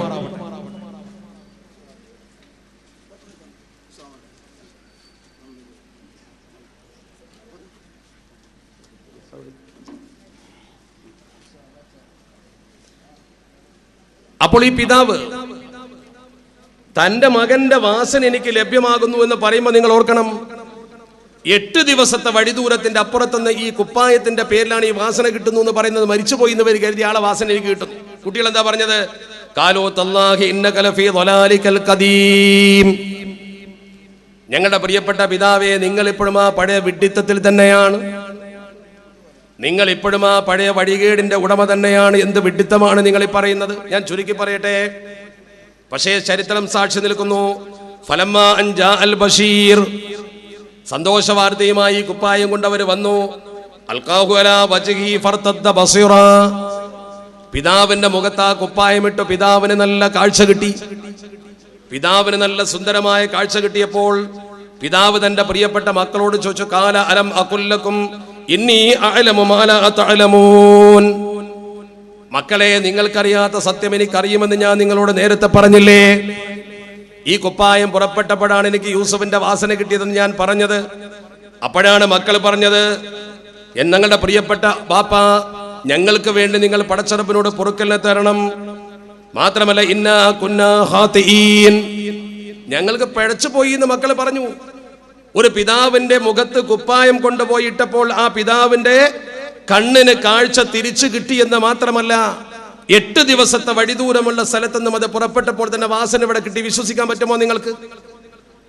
നമ്മുടെ ബാപ്പാന്റെ കണ്ണിന് കാഴ്ചയില്ലെങ്കിൽ നിങ്ങളെ കുപ്പായം കഴിച്ചിട്ട് നല്ല കാഴ്ചയും പോകുന്ന ഉറപ്പല്ലേ? നല്ല കാഴ്ചയും കിട്ടൂല. പിന്നെ നേരെ മറിച്ച് ഈ കുപ്പായം കൊണ്ടുപോയിട്ട് കാഴ്ച കൂടുകയാണ് ചെയ്യുന്നത്. അതുകൊണ്ട് ആ ബാപ്പ പറഞ്ഞത്, അതിന്റെ വാസന എനിക്ക് കിട്ടുമ്പോൾ 2-3 അത്ഭുതങ്ങളാ. എങ്ങനെയാണ് വളരെ ദൂരമുള്ള 8 ദിവസത്തെ വഴിദൂരത്തിന് അപ്പുറത്തുള്ള ഒരു സ്ഥലത്ത് നിന്ന് പുറപ്പെട്ടപ്പോൾ വാസന ഇവിടെ കിട്ടിയത്? എങ്ങനെയാണ് ഈ കുപ്പായം മുഖത്തിട്ടപ്പോൾ കാഴ്ച തിരിച്ചു കിട്ടിയത്? നമ്മളൊക്കെ യാറ മൂടാറുണ്ടല്ലോ, ആ തുണി പിന്നെ ഉപയോഗിക്കാറുണ്ടല്ലോ. എന്താണ് ഇതിന്റെ കടുത്ത്? ഇതൊന്നും വെറുതെ പറയുന്ന കാര്യങ്ങളല്ലല്ലോ. അള്ളാഹുവിന്റെ പരിശുദ്ധ ദീനുൽ ഇസ്ലാമിൽ അടിത്തറയുള്ള പ്രവർത്തനങ്ങളെ മഹത്തുക്കൾ ചെയ്തിട്ടുള്ളൂ. ആ അടിസ്ഥാന പ്രവർത്തനങ്ങളെ നമ്മളും ഇവിടെ ചെയ്യുന്നുള്ളൂ. ഇതൊക്കെ തന്നെയാണ് ദീന്. ഈ അടിത്തറയിലാണ് പരിശുദ്ധ ദീൻ കെട്ടിപ്പടുത്തിരിക്കുന്നത്. പഠിക്കണം നമ്മൾ. ആ ദീനിന്റെ പ്രസരണത്തിൽ ഔലിയാക്കളും ആത്മീയ നായകന്മാരും വഹിച്ച പങ്കിനെ കുറിച്ചാണ് ഞാൻ പറഞ്ഞത്. അല്ലാതെ നമ്മുടെ മതം കുറെ പണം കൊണ്ട് പ്രചരിച്ചതോ കുറെ ആയുധം കൊണ്ട് പ്രചരിച്ചതോ അല്ല. നമ്മുടെ മതത്തിന്റെ സവിശേഷതയാണ് ഞാൻ നിങ്ങളോട് സൂചിപ്പിച്ചത്. ഇവിടെ നമ്മൾ സിയാറത്ത് ചെയ്താൽ ഇമാം ഗസാലി റഹ്മത്തുള്ളാഹി അലൈഹി തങ്ങളുടെ ഒരു വാചകമുണ്ട്, ഒരു മഖബറയിൽ ആര് സിയാറത്ത് ചെയ്താൽ ഫസുവാറുഹും യഊദു അലൈഹിം മദദുൻ ഉഖ്റവിയ്യ്, ഒരു ഉഖ്റവിയായ മദദ് അവരിലേക്ക് എങ്ങനെയോ എത്തും. ലാ യുൻകിറുഹു ഇല്ലൽ മഹ്റൂമൂൻ, നിഷേധികൾക്കല്ലാതെ അത് തടയപ്പെടുകയില്ല. അവർക്ക് മാത്രമേ നിഷേധിക്കാൻ പറ്റൂ. ബുദ്ധിയില്ലാത്തവന് പിന്നെ ഒന്നും പറഞ്ഞിട്ട് കാര്യമില്ലല്ലോ. ഒരു മദദുൻ ഉഖ്റവിയ്യൻ ശരിക്കൊരു മനുഷ്യന് സിയാറത്തിലൂടെ ലഭ്യമാകുമെന്ന് പറയുന്നു. അത് വളരെ പ്രധാനമല്ലേ? ലോകത്ത് മുഴുവൻ നടക്കുന്ന സംഗതിയല്ലേ ഇതൊക്കെ? ലോകം മുഴുവൻ നടക്കുന്ന സംഗതിയാണ്. പശ്ചിമേഷ്യൻ പര്യടനത്തിന് ഒരുക്കെ പോകുമ്പോൾ, എൻ്റെ കൂടെ തന്നെ പശ്ചിമേഷ്യൻ പര്യടനത്തിന് പോയ പലരും ഇവിടെ ഉണ്ട്. പശ്ചിമേഷ്യൻ പര്യടനത്തിനൊടുക്കെ പോകുന്ന സമയത്ത് ഇതിനെക്കുറിച്ചൊന്നും ചിന്തയില്ലാത്ത സിയാറത്ത് പോലും വേണ്ടെന്ന് വിശ്വസിക്കുന്ന ആളുകൾ കൂട്ടത്തിലുണ്ടാവും. നഫീസത്തുൽ മിസ്രിയ ബീവിയുടെ മഖബറയിൽ ചെല്ലുമ്പോൾ ആ മഖബറയുള്ള പള്ളി വിശാലമായ പള്ളിയാ. നിരന്തരമായ മയ്യിത്ത് നിസ്കാരം, ഇടമുറിയാത്ത മയ്യിത്ത് നമസ്കാരം. ഒരു വക്ത് കഴിഞ്ഞ് മറ്റൊരു വക്തിന്റെ അടുക്ക് 4-5 മയ്യിത്ത് വരും. അത്ഭുതം. മെഹ്റാബിന്റെ വലതുവശത്ത് ഖാസായിട്ടൊരു സ്ഥലം. ഇത് ജനാസ നമസ്കാരത്തിന് മാത്രമുള്ള സ്ഥലമാണ്. ഔദ്യോഗിക ജമാഅത്ത് കഴിഞ്ഞാൽ അവിടെ നിൽക്കാൻ പാടില്ല, വേറെ സ്ഥലത്ത് ജമാഅത്ത് നടത്തണം. അവിടെ മയ്യത്ത് കൊണ്ടുവരും, നിസ്കരിക്കുക, അങ്ങനെ നിസ്കരിക്കുക. അപ്പൊ സംഭവം എന്താ? ആദ്യമായി പോകുമ്പോൾ അതേക്കുറിച്ച് അന്വേഷിച്ചപ്പോൾ കാര്യം പിടികിട്ടി. പിന്നെ പോകുമ്പോഴൊക്കെ കണ്ടു. മഹാനായ ഇമാമുന ഷാഫി റഹ്മത്തുള്ളാഹി അലൈഹി തങ്ങളുടെ ഒരു വസിയത്തുണ്ട്. ഇമാം ഷാഫി തങ്ങൾ മരിക്കുന്ന സമയത്ത് രോഗമായപ്പോൾ നഫീസത്തുൽ മിസ്രിയ ബീവിയെ കൊണ്ട് ദ്വാരപ്പിച്ചിരുന്നു. അവസാനം രോഗമായപ്പോൾ ദ്വാരക്കണ്ടെന്ന് ബീവി പറഞ്ഞപ്പോൾ മരണമാസന്നമായി എന്ന് മഹാനവകൾ മനസ്സിലാക്കുകയും ആ സമയത്തൊരു വസിയത്ത് ഇമാം ഷാഫി തങ്ങൾ പറഞ്ഞിരുന്നു, എന്റെ മയ്യത്ത് ബീവി നിസ്കരിക്കണം എന്ന് പറഞ്ഞിരുന്നു. ബീവിയും കൂടി നിസ്കരിക്കണം എന്നർത്ഥം. മറ്റുള്ളവരൊക്കെ നിസ്കരിക്കുമ്പോൾ ബീവിക്കും നിസ്കരിക്കാൻ സൗകര്യം ചെയ്തു കൊടുക്കുക. എന്റെ മേൽ അല്ലാഹുമ്മ ഗഫിർ ലഹു എന്ന് ബീവിയും കൂടി പറയണം. ആ ഒരു വാക്ക് ഇമാം ഷാഫി തങ്ങൾ പറഞ്ഞിരുന്നു. താരീഖിലൊക്കെ ഉണ്ട്, മാലയിലുണ്ടല്ലോ. ബീവി ദുആ ചെയ്യാതെ മടക്കിയപ്പോ, എന്ന് വരികിൽ ബീവിയാളെ കൊണ്ടനൈ മയ്യിത്തേ എണമാൾ തോളൂതിടിക്ക വേണമെൻ വസിയത്തേ. അങ്ങനെ വാക്ക് മാലയിൽ കാണും, പെണ്ണുങ്ങൾ നോക്കിയാൽ കാണും. എന്റെ വസിയത്താണ് ബീവിയെ കൊണ്ട് എന്റെ മയ്യത്ത് നമസ്കരിപ്പിക്കണം എന്ന്. അതായത് മക്കളെ ചെന്നിട്ട് പറഞ്ഞു, രോഗമുണ്ട്, പലപ്പോഴും പറയും രോഗമുണ്ട് എന്ന് പറയുമ്പോൾ ദ്വാരക്കുമ്പോൾ സുഖാവും. അവസാനം ചെന്ന് പറഞ്ഞപ്പോൾ ദ്വാരുന്നില്ല, ദ്വാരക്കണ്ടെന്ന് പറഞ്ഞു, അങ്ങനെ നിന്നോട്ടെ എന്ന് പറഞ്ഞു. ആ വിവരം വന്ന് കുട്ടികൾ പറഞ്ഞു. ആ വിവരം കുട്ടികൾ വന്ന് പറഞ്ഞപ്പോൾ ശിഷ്യന്മാരത് പറഞ്ഞപ്പോൾ എല്ലാവരോടും പറഞ്ഞു ഇതെന്റെ അജൽ അടുത്തിരിക്കുന്നു. അങ്ങനെയാണ്. ചൊന്നസാരം ഓർത്തെനിക്കുള്ള അജലിതന്നൂരത്തെ ചുറ്റു നിൽക്കുന്ന ആളരോടായി ഞാനിതിൽ മാരിത്തേ എന്ന് വരികിൽ ബീവിയാളെ കൊണ്ടനെ മയ്യത്തേ എണമാൽ തോളൂതിടിക്കാ വേണമെൻ വസീയത്തേ. എന്റെ വസീയത്താണ് ബീവി എന്റെ മയ്യത്ത് നിസ്കരിക്കട്ടെ. നിസ്കരിച്ചു. ഇമാം ഷാഫി മസ്ജിദിൽ നിന്ന് മയ്യത്തെടുത്ത് കൊണ്ടുപോയി ബീവിയുടെ വീട്ടിന്റെ മുമ്പിൽ വെച്ചു. ബീവി വീട്ടിൽ നിന്നു. അബൂ യാക്കൂബ് അൽ ബുബൈത്തി എന്ന് പറയുന്ന ശിഷ്യൻ ഇമാമത്ത് നിന്നോ ബാക്കിയുള്ളവർ നിസ്കരിച്ചു. ബീവി വീട്ടിൽ നിന്നു. ഈ പാരമ്പര്യം വെച്ചിട്ട് ഇമാം ഷാഫി തങ്ങൾ മയ്യത്ത് ബീവിനെ കൊണ്ട് നിസ്കരിപ്പിച്ചില്ലേ? ആ പാരമ്പര്യം ഈജിപ്തുകാർക്ക് മറക്കാൻ കഴിയില്ല. കാരണം എന്താ? ഈജിപ്തുകാർക്ക് മറക്കാൻ കഴിയാത്ത മഹാപണ്ഡിതനാണ് ഇമാം ഷാഫി തങ്ങൾ. ഈജിപ്തിലെ രാജാവിനെ പോലെ ജീവിച്ച മഹാന, ആ ജനങ്ങളെ മുഴുവൻ ആദരിച്ച മഹാപണ്ഡിതനാണ്. അതുപോലെ തന്നെ നഫീസത്തുൽ മിസ്രിയ ബീവി അവർക്ക് അഭയം നൽകിയ വലിയ ഒരു സൂഫിയത്തായ പെണ്ണാണ്. അതുകൊണ്ട് തന്നെ ഇന്നും ഈജിപ്തിൽ കെയ്റോ നഗരത്തിൽ ചുറ്റുവട്ടത്തൊക്കെ മരിക്കുമ്പോൾ സാമ്പത്തിക ശേഷിയുള്ള സൗകര്യമുള്ള ആളുകളാണെങ്കിൽ എവിടുന്ന് മയ്യത്ത് നിസ്കരിച്ചാലും ആംബുലൻസിൽ ആ മയ്യത്തൊന്ന് ഇപ്പള്ളി കൊണ്ടുവന്ന് നിസ്കരിച്ചിട്ടേ കൊണ്ടുപോകുള്ളൂ. എവിടുന്ന് മരിച്ചാലും ശരി ആ പള്ളി കൊണ്ടുവന്ന് മയ്യത്ത് നിസ്കരിച്ചിട്ടേ ഈജിപ്തിൽ കൊണ്ടുപോകുള്ളൂ. പുരോഗതിയിലേക്ക് കുതിച്ചു പായുന്ന ഈജിപ്തിൽ ഇപ്പോഴും നഫീസത്തുൽ മിസ്രിയ ബീവിയുടെ പള്ളിയുടെ മയ്യത്ത് നിസ്കാരത്തിന്റെ തിരക്ക. ഏത് മഹലിൽ മരിച്ചാലും മയ്യത്ത് അങ്ങോട്ട് കൊണ്ടുവരും. കഴിയുന്നവരൊക്കെ അവിടുന്ന് നിസ്കരിച്ചിട്ടേ കൊണ്ടുപോകും. ഞാൻ എൻ്റെ കണ്ണുകൊണ്ട് പലതും കണ്ടു. ഒരു ഭക്തിനെ നിസ്കരിക്കാൻ പോകുമ്പോൾ തന്നെ ആ ഭക്തി കഴിഞ്ഞിട്ട് പിരിയുന്നതിന് മുമ്പ് ആ പള്ളിയിൽ സിയാറത്തും കഴിഞ്ഞിറങ്ങുമ്പോഴേക്കും 4-5 മയ്യത്ത് വരുന്ന കണ്ടിട്ടുണ്ട്. ജനങ്ങളെ വിശ്വാസമാണത്. ഇവിടെ മാത്രമല്ല ഈ മക്ബറയുള്ളത്, ഇവിടെ മാത്രമല്ല ഈ സംസ്കാരമുള്ളത്. തെറ്റിദ്ധരിച്ചതാണ് പലരും. ഈ സംസ്കാരം എന്ന് പറയുന്നത് മുസ്ലിം ഉമ്മത്തിന്റെ പൂർവിക പാരമ്പര്യമാണ്. ആ പാരമ്പര്യം വെച്ചുകൊണ്ടാണ് മഹത്തുക്കൾ മനോഹരമായിട്ട് ഈ സംസ്കാരം വെച്ചുപെടുത്തുന്നത്. ഇതൊന്നും കെട്ടിപ്പൊക്കുന്നത് വെറുതെ അല്ല. ഇതിന്റെ ഈ ഒരു സ്ഥാപനം കെട്ടിപ്പൊക്കി ജനങ്ങളുടെ ആത്മീയത വളർന്നത് കൊണ്ടല്ലേ നല്ലൊരു മാഫി സ്ഥാപനം ഇവിടെ ഉണ്ടായത്. പ്രിയപ്പെട്ട ഹൈതമി എന്നോട് പറഞ്ഞു, PG ക്യാമ്പസിൽ ഒരു ബാച്ച് കുട്ടികൾ പഠിച്ചുകൊണ്ടിരിക്കുന്നുണ്ട്. അവർ നാളെ പ്രബോധകന്മാരായി രംഗത്തിറങ്ങുമ്പോൾ ഈ നാട്ടിൽ ആ കുട്ടികൾക്ക് ഭക്ഷണം കൊടുത്ത, വസ്ത്രം കൊടുത്ത, സഹായം കൊടുത്തവർക്കൊക്കെ ആ കുട്ടികളുടെ മരണം വരെയുള്ള പ്രാർത്ഥന കിട്ടൂലേ? നാളെ പരലോകത്ത് നിങ്ങളെ കൈപിടിച്ച ആ കുട്ടികളെ സ്വർഗത്തിലേക്ക് നയിക്കൂലേ? അന്നം കൊടുത്തവർക്ക്, അപ്പം കൊടുത്തവർക്ക് അവർ ദുആ ചെയ്യും. വലിമൻ ആനനാലി തഅല്ലുമി വത്തഅലീം. പോരെ, പഠിക്കാനും പഠിപ്പിക്കാനും വേണ്ടി സഹായിച്ചവർക്ക് മുഴുവൻ അവർ പ്രാർത്ഥിക്കൂലേ? ആ പ്രാർത്ഥന പോലെ നമുക്ക് അതാ നമ്മൾ മനസ്സിലാക്കേണ്ടത്. ആ ഒരു അനുഗ്രഹം തീർച്ചയായും നമ്മുടെ മക്കൾ നമുക്ക് ചെയ്തു തരുമോ? ഇല്ല. മക്കളെ കൊണ്ട് കിട്ടാത്ത ഗുണം ഈ ശിഷ്യന്മാരെ കൊണ്ട് കിട്ടുകയാണ്. ഉസ്താദ് വന്നതുകൊണ്ട് ഞാൻ ദീർഘിപ്പിക്കുന്നില്ല. അവസാനമായി എനിക്ക് പറയാനുള്ളത്, ഇന്ന് നമ്മൾ ഇത്തരം മഹാത്മാക്കളൊക്കെ മുൻനിർത്തിക്കൊണ്ട് പടച്ചറപ്പിനോട് തേടുകയും പ്രതിസന്ധി ഘട്ടത്തിൽ പടച്ചറപ്പിനോട് നന്നായി മനസ്സ് തുറന്ന് പ്രാർത്ഥിക്കുകയും ചെയ്യേണ്ട കാലഘട്ടമാണ്. എന്താ കാരണം? ഇന്നത്തെ യുഗം അതാണ്. അള്ളാഹുവിന്റെ പരിശുദ്ധ ദീനിനെ ഒളിഞ്ഞും തെളിഞ്ഞും ആക്രമിക്കാൻ ആളുകൾ വരികയാണ്. തൊട്ടപ്പുറത്ത് ട്രംപ് വന്നു. അയാൾ തെരഞ്ഞെടുപ്പിന്റെ ദിവസം മുതൽ മുസ്ലിംകൾക്കെതിരെ കാർക്കിച്ചു തുപ്പിത്താൻ തുടങ്ങിയത്. ഇസ്ലാമിനെ ബലിച്ചുകൊണ്ടാണ് മത്സരം നേരിട്ടത്. മുസ്ലിം എന്നാൽ വർഗീയവാദിയാണ്, മുസ്ലിം എന്നാൽ ഭീകരവാദിയാണ്. അമേരിക്കയുടെ പ്രസിഡന്റാ പറയുന്നത്. ഇത്ര വർഗീയവാദം പ്രസംഗിച്ച ഒരു പ്രസിഡന്റ് അമേരിക്കയിൽ അടുത്ത കാലത്തൊന്നും വന്നിട്ടില്ല. അള്ളാഹു തന്നെ വിചാരിച്ചെങ്കിലേ അവരെ തകർക്കാൻ പറ്റൂ. നമ്മൾ അവരോട് വ്യക്തിപരമായ വിരോധം വെച്ച് പുലർത്തിയിട്ടൊന്നും കാര്യമില്ല. ഒരു പക്ഷേ നമ്മുടെ പ്രവർത്തന ദോഷം കൊണ്ട് പടച്ചറബ് ശത്രുവിനെ നമ്മളെ മേലെ അധികാരപ്പെടുത്തിയിരിക്കാം. അള്ളാഹു നമ്മളെ കാത്തുരക്ഷിക്കുമാറാവട്ടെ. എന്നതുപോലെ ഇന്ത്യ മഹാരാജ്യത്ത് നോക്ക് നിങ്ങൾ, ഇസ്ലാമിന്റെ ശരീഅത്തിനെതിരെ ശക്തമായി മുന്നോട്ട് വരികയാണ്. അതിനെക്കുറിച്ച് ഞാൻ ഇവിടെ പറയുന്നില്ല. ഇൻഷാ അല്ലാഹ് പാലക്കാട് ജില്ല റാലി വരുന്നുണ്ട് 3-ാം തീയതി. അവിടെ വെച്ച് നമുക്ക് കണക്ക് തീർത്ത് പറയാം. അള്ളാഹു തൗഫീഖ് തരുമാറാവട്ടെ. ശ്രദ്ധിക്കണം, ഈ ശരീഅത്തിനൊക്കെ എതിർക്കാൻ വേണ്ടി നമ്മുടെ സമൂഹത്തിൽ ഇവർ വരുമ്പോൾ, നമ്മുടെ നാട് എന്നൊക്കെ പറഞ്ഞാൽ ഈ പ്രദേശം, ഈ മണ്ണാർക്കാടിന്റെ ഈ ചുറ്റുവട്ടം, പെരിന്തൽമണ്ണയൊക്കെ പറയുന്ന സ്ഥലമുണ്ടല്ലോ, സ്വാതന്ത്ര്യ സമരത്തിന് വേണ്ടി ജീവൻ കൊടുത്ത മനുഷ്യന്റെ മക്കളെ നാടായി. നമ്മുടെ ഉപ്പാപ്പമാർ സമരം ചെയ്ത് വാങ്ങിയ ഭൂമിയാണത്. ഇന്ത്യയുടെ മോചനത്തിന് വേണ്ടി ഹിന്ദുവിനും മുസ്ലിമിനും ക്രിസ്ത്യാനിക്കും എല്ലാ ജാതി മതസ്ഥർക്കും ഒരുപോലെ ജീവിക്കാൻ ഒരു വർഗീയതയും നമുക്കില്ല. ഒരു അമുസ്ലിമിനോട് പോലും നമുക്കൊരു വിദ്വേഷമില്ല. എല്ലാ ജാതിക്കാരോടും നല്ല നിലക്ക് ജീവിച്ച ആൾക്കാരാണ് നമ്മൾ. ജീവികളോട് പോലും കാരുണ്യം കാണിച്ച റിഫായി സയ്യിദ് തങ്ങളുടെ ചരിത്രമൊക്കെ നമ്മുടെ മുമ്പിലില്ലേ? മൃഗങ്ങളോട് പോലും കാരുണ്യം കാണിക്കാൻ പഠിപ്പിച്ച പരിശുദ്ധ ഹബീബിന്റെ ജീവശാസ്ത്രം നമ്മുടെ മുമ്പിലില്ലേ? ഒരു വർഗീയത നമുക്കില്ല. മൃഗങ്ങളെയും പക്ഷികളെയും ഒക്കെ സ്നേഹിച്ച പാരമ്പര്യമാണ് ഇസ്ലാമിനുള്ളത്. ഒരു മനുഷ്യനെയും ഇസ്ലാം വർഗീയമായി കാണൂല. ഈ രാജ്യത്ത് സത്യത്തിൽ ഹിന്ദുക്കൾക്ക് പോലും ഏകശിവനോട് താല്പര്യമില്ല. അവർ പല ആചാരങ്ങളാണ്. ക്രിസ്ത്യാനികൾക്ക് താല്പര്യമില്ല. അവിടെ നമ്മളൊക്കെ തുറന്നു പറയണം, അള്ളാഹുവിന്റെ പരിശുദ്ധ ദീനിൽ വിശ്വസിക്കുന്ന പൂർവ്വഗാമികൾ ചോര കൊടുത്തുകൊണ്ട് വാങ്ങിയ സ്വാതന്ത്ര്യമാണ് ഇന്ത്യയിലുള്ളതെങ്കിൽ, ഭരണഘടനയിൽ മതസ്വാതന്ത്ര്യം ഉറപ്പുണ്ടെങ്കിൽ, അള്ളാഹുവിന്റെ ശരീഅത്ത് നിയമത്തിനെ എതിർത്ത് പരാജയപ്പെടുത്താൻ ആര് വന്നാലും ഈ ഉമ്മത്ത് അത് അനുവദിച്ചു കൊടുക്കുന്ന പ്രശ്നമില്ലെന്ന് പറയണം. അതിന്റെ ആർജവത്വം നമുക്ക് വേണം. അതിനാദ്യം നമ്മളത് ശരിക്കും ജീവിതത്തിൽ പകർത്തിക്കൊണ്ട് നടക്കണം. ആത്മീയതയിലൂടെ നമ്മുടെ മനസ്സിന് പടച്ചറപ്പിനോട് ചോദിക്കുമ്പോൾ ഉത്തരം കിട്ടുന്ന കരുത്ത് വേണം. ആ കരുത്താർജിക്കലാ പ്രധാനം. വെറുതെ നമ്മൾ പറഞ്ഞത് കൊണ്ട് ഫലമില്ല. ആത്മീയത കൊണ്ട് മാത്രമേ ഇതുണ്ടാവൂ. ആത്മവിശുദ്ധിയിലൂടെ നമ്മൾ പടച്ച റബ്ബിലേക്ക് അടുത്താൽ ഒരു ശത്രുവും നമ്മുടെ തലക്ക് മീതെ പറക്കില്ലെന്ന് ഉറപ്പാണ്. ആയുധമല്ല നമ്മുടെ ബലം, ആൾബലമല്ല നമ്മുടെ ബലം, സാമ്പത്തിക ബലമല്ല നമ്മുടെ ബലം. നമ്മുടെ ബലം ഈമാനിക ബലമാണ്. ഈമാൻ എന്ന് പറഞ്ഞാൽ മറ്റൊരാൾക്ക് ദോഷമുണ്ടാക്കാത്ത സംഗതിയാണ്. നല്ലൊരു മുഅ്മിൻ, ആ മുഅ്മിനെ സംബന്ധിച്ചത് മാ ഹാക ഫീ നഫ്സിക്, നിന്റെ മനസ്സിൽ ചൊറിച്ചിലുണ്ടാക്കുന്ന സംഗതി എന്താണോ അത് തെറ്റാണ്. ഒരു മുഅ്മിനായ മനുഷ്യന്റെ മനസ്സിൽ മറ്റൊരുത്തിന് വിഷമമുണ്ടാക്കുന്ന ഒരു ചിന്തയും ഉണ്ടാകില്ല. ഒരു യഥാർത്ഥ മുഅ്മിൻ മറ്റുള്ളവന് ഏറ്റവും നല്ല മാതൃകയാണ് കാണിക്കുക. നല്ല മുഅ്മിനായി നല്ല മുസ്ലിമായി മാറാൻ മാതൃകയാക്കേണ്ടത് ഇത്തരം മഹത്തുക്കളെയാണ്. അവരിലൂടെയാണ് ഇസ്ലാമിന്റെ പ്രബോധനം നേരാവണ്ണം നടന്നത്. ഞാൻ ഇനിയും പറഞ്ഞാൽ ഒരുപാട് ചരിത്രത്തിലേക്ക് കടന്നു പോകുമ്പോൾ സമയ ദൈർഘ്യമുണ്ടാകുമെന്ന് ഭയപ്പെടുന്നു. എന്നോട് പറഞ്ഞത് തന്നെ 1 മണിക്കൂർ പ്രസംഗിക്കാനാണ്. ആ സമയം ഇപ്പോൾ ആയിട്ടുണ്ട്. ഞാൻ 9 മണിക്ക് മുമ്പേ പ്രസംഗം തുടങ്ങിയിട്ടുണ്ട്. അതുകൊണ്ട് ഞാൻ എൻ്റെ കടമ നിർവഹിച്ചിരിക്കുന്നു എന്ന ബോധ്യത്തോടു കൂടി മഹാനായ ഉസ്താദുകളുടെ പ്രാർത്ഥനയാണ് നമ്മളൊക്കെ പ്രതീക്ഷിക്കുന്നത്. എല്ലാവരും നല്ല ഒരു മഹനീയ സദസ്സിൽ ഒരുമിച്ച് കൂടാൻ ഭാഗ്യം കിട്ടിയവരാണ്. ഇതേപോലെ പടച്ച റബ്ബ് നാളെ അവന്റെ സ്വർഗ്ഗ ലോകത്തും നമ്മളെ ഒന്നിപ്പിക്കുമാറാവട്ടെ. ഇതിന് പ്രവർത്തിക്കുന്ന, ഈ സ്ഥാപനത്തിന് വേണ്ടി പ്രവർത്തിക്കുന്നതിന്റെ അധികാരികൾ, മേലധികാരികൾ, അധ്യാപകർ, വിദ്യാർത്ഥികൾ, അവർക്കൊക്കെ ഇസ്ലാമിക പ്രബോധനത്തിന്റെ നല്ല മാതൃകകൾ സൃഷ്ടിക്കാൻ പടച്ച റബ്ബ് തൗഫീക്ക് തരുമാറാവട്ടെ.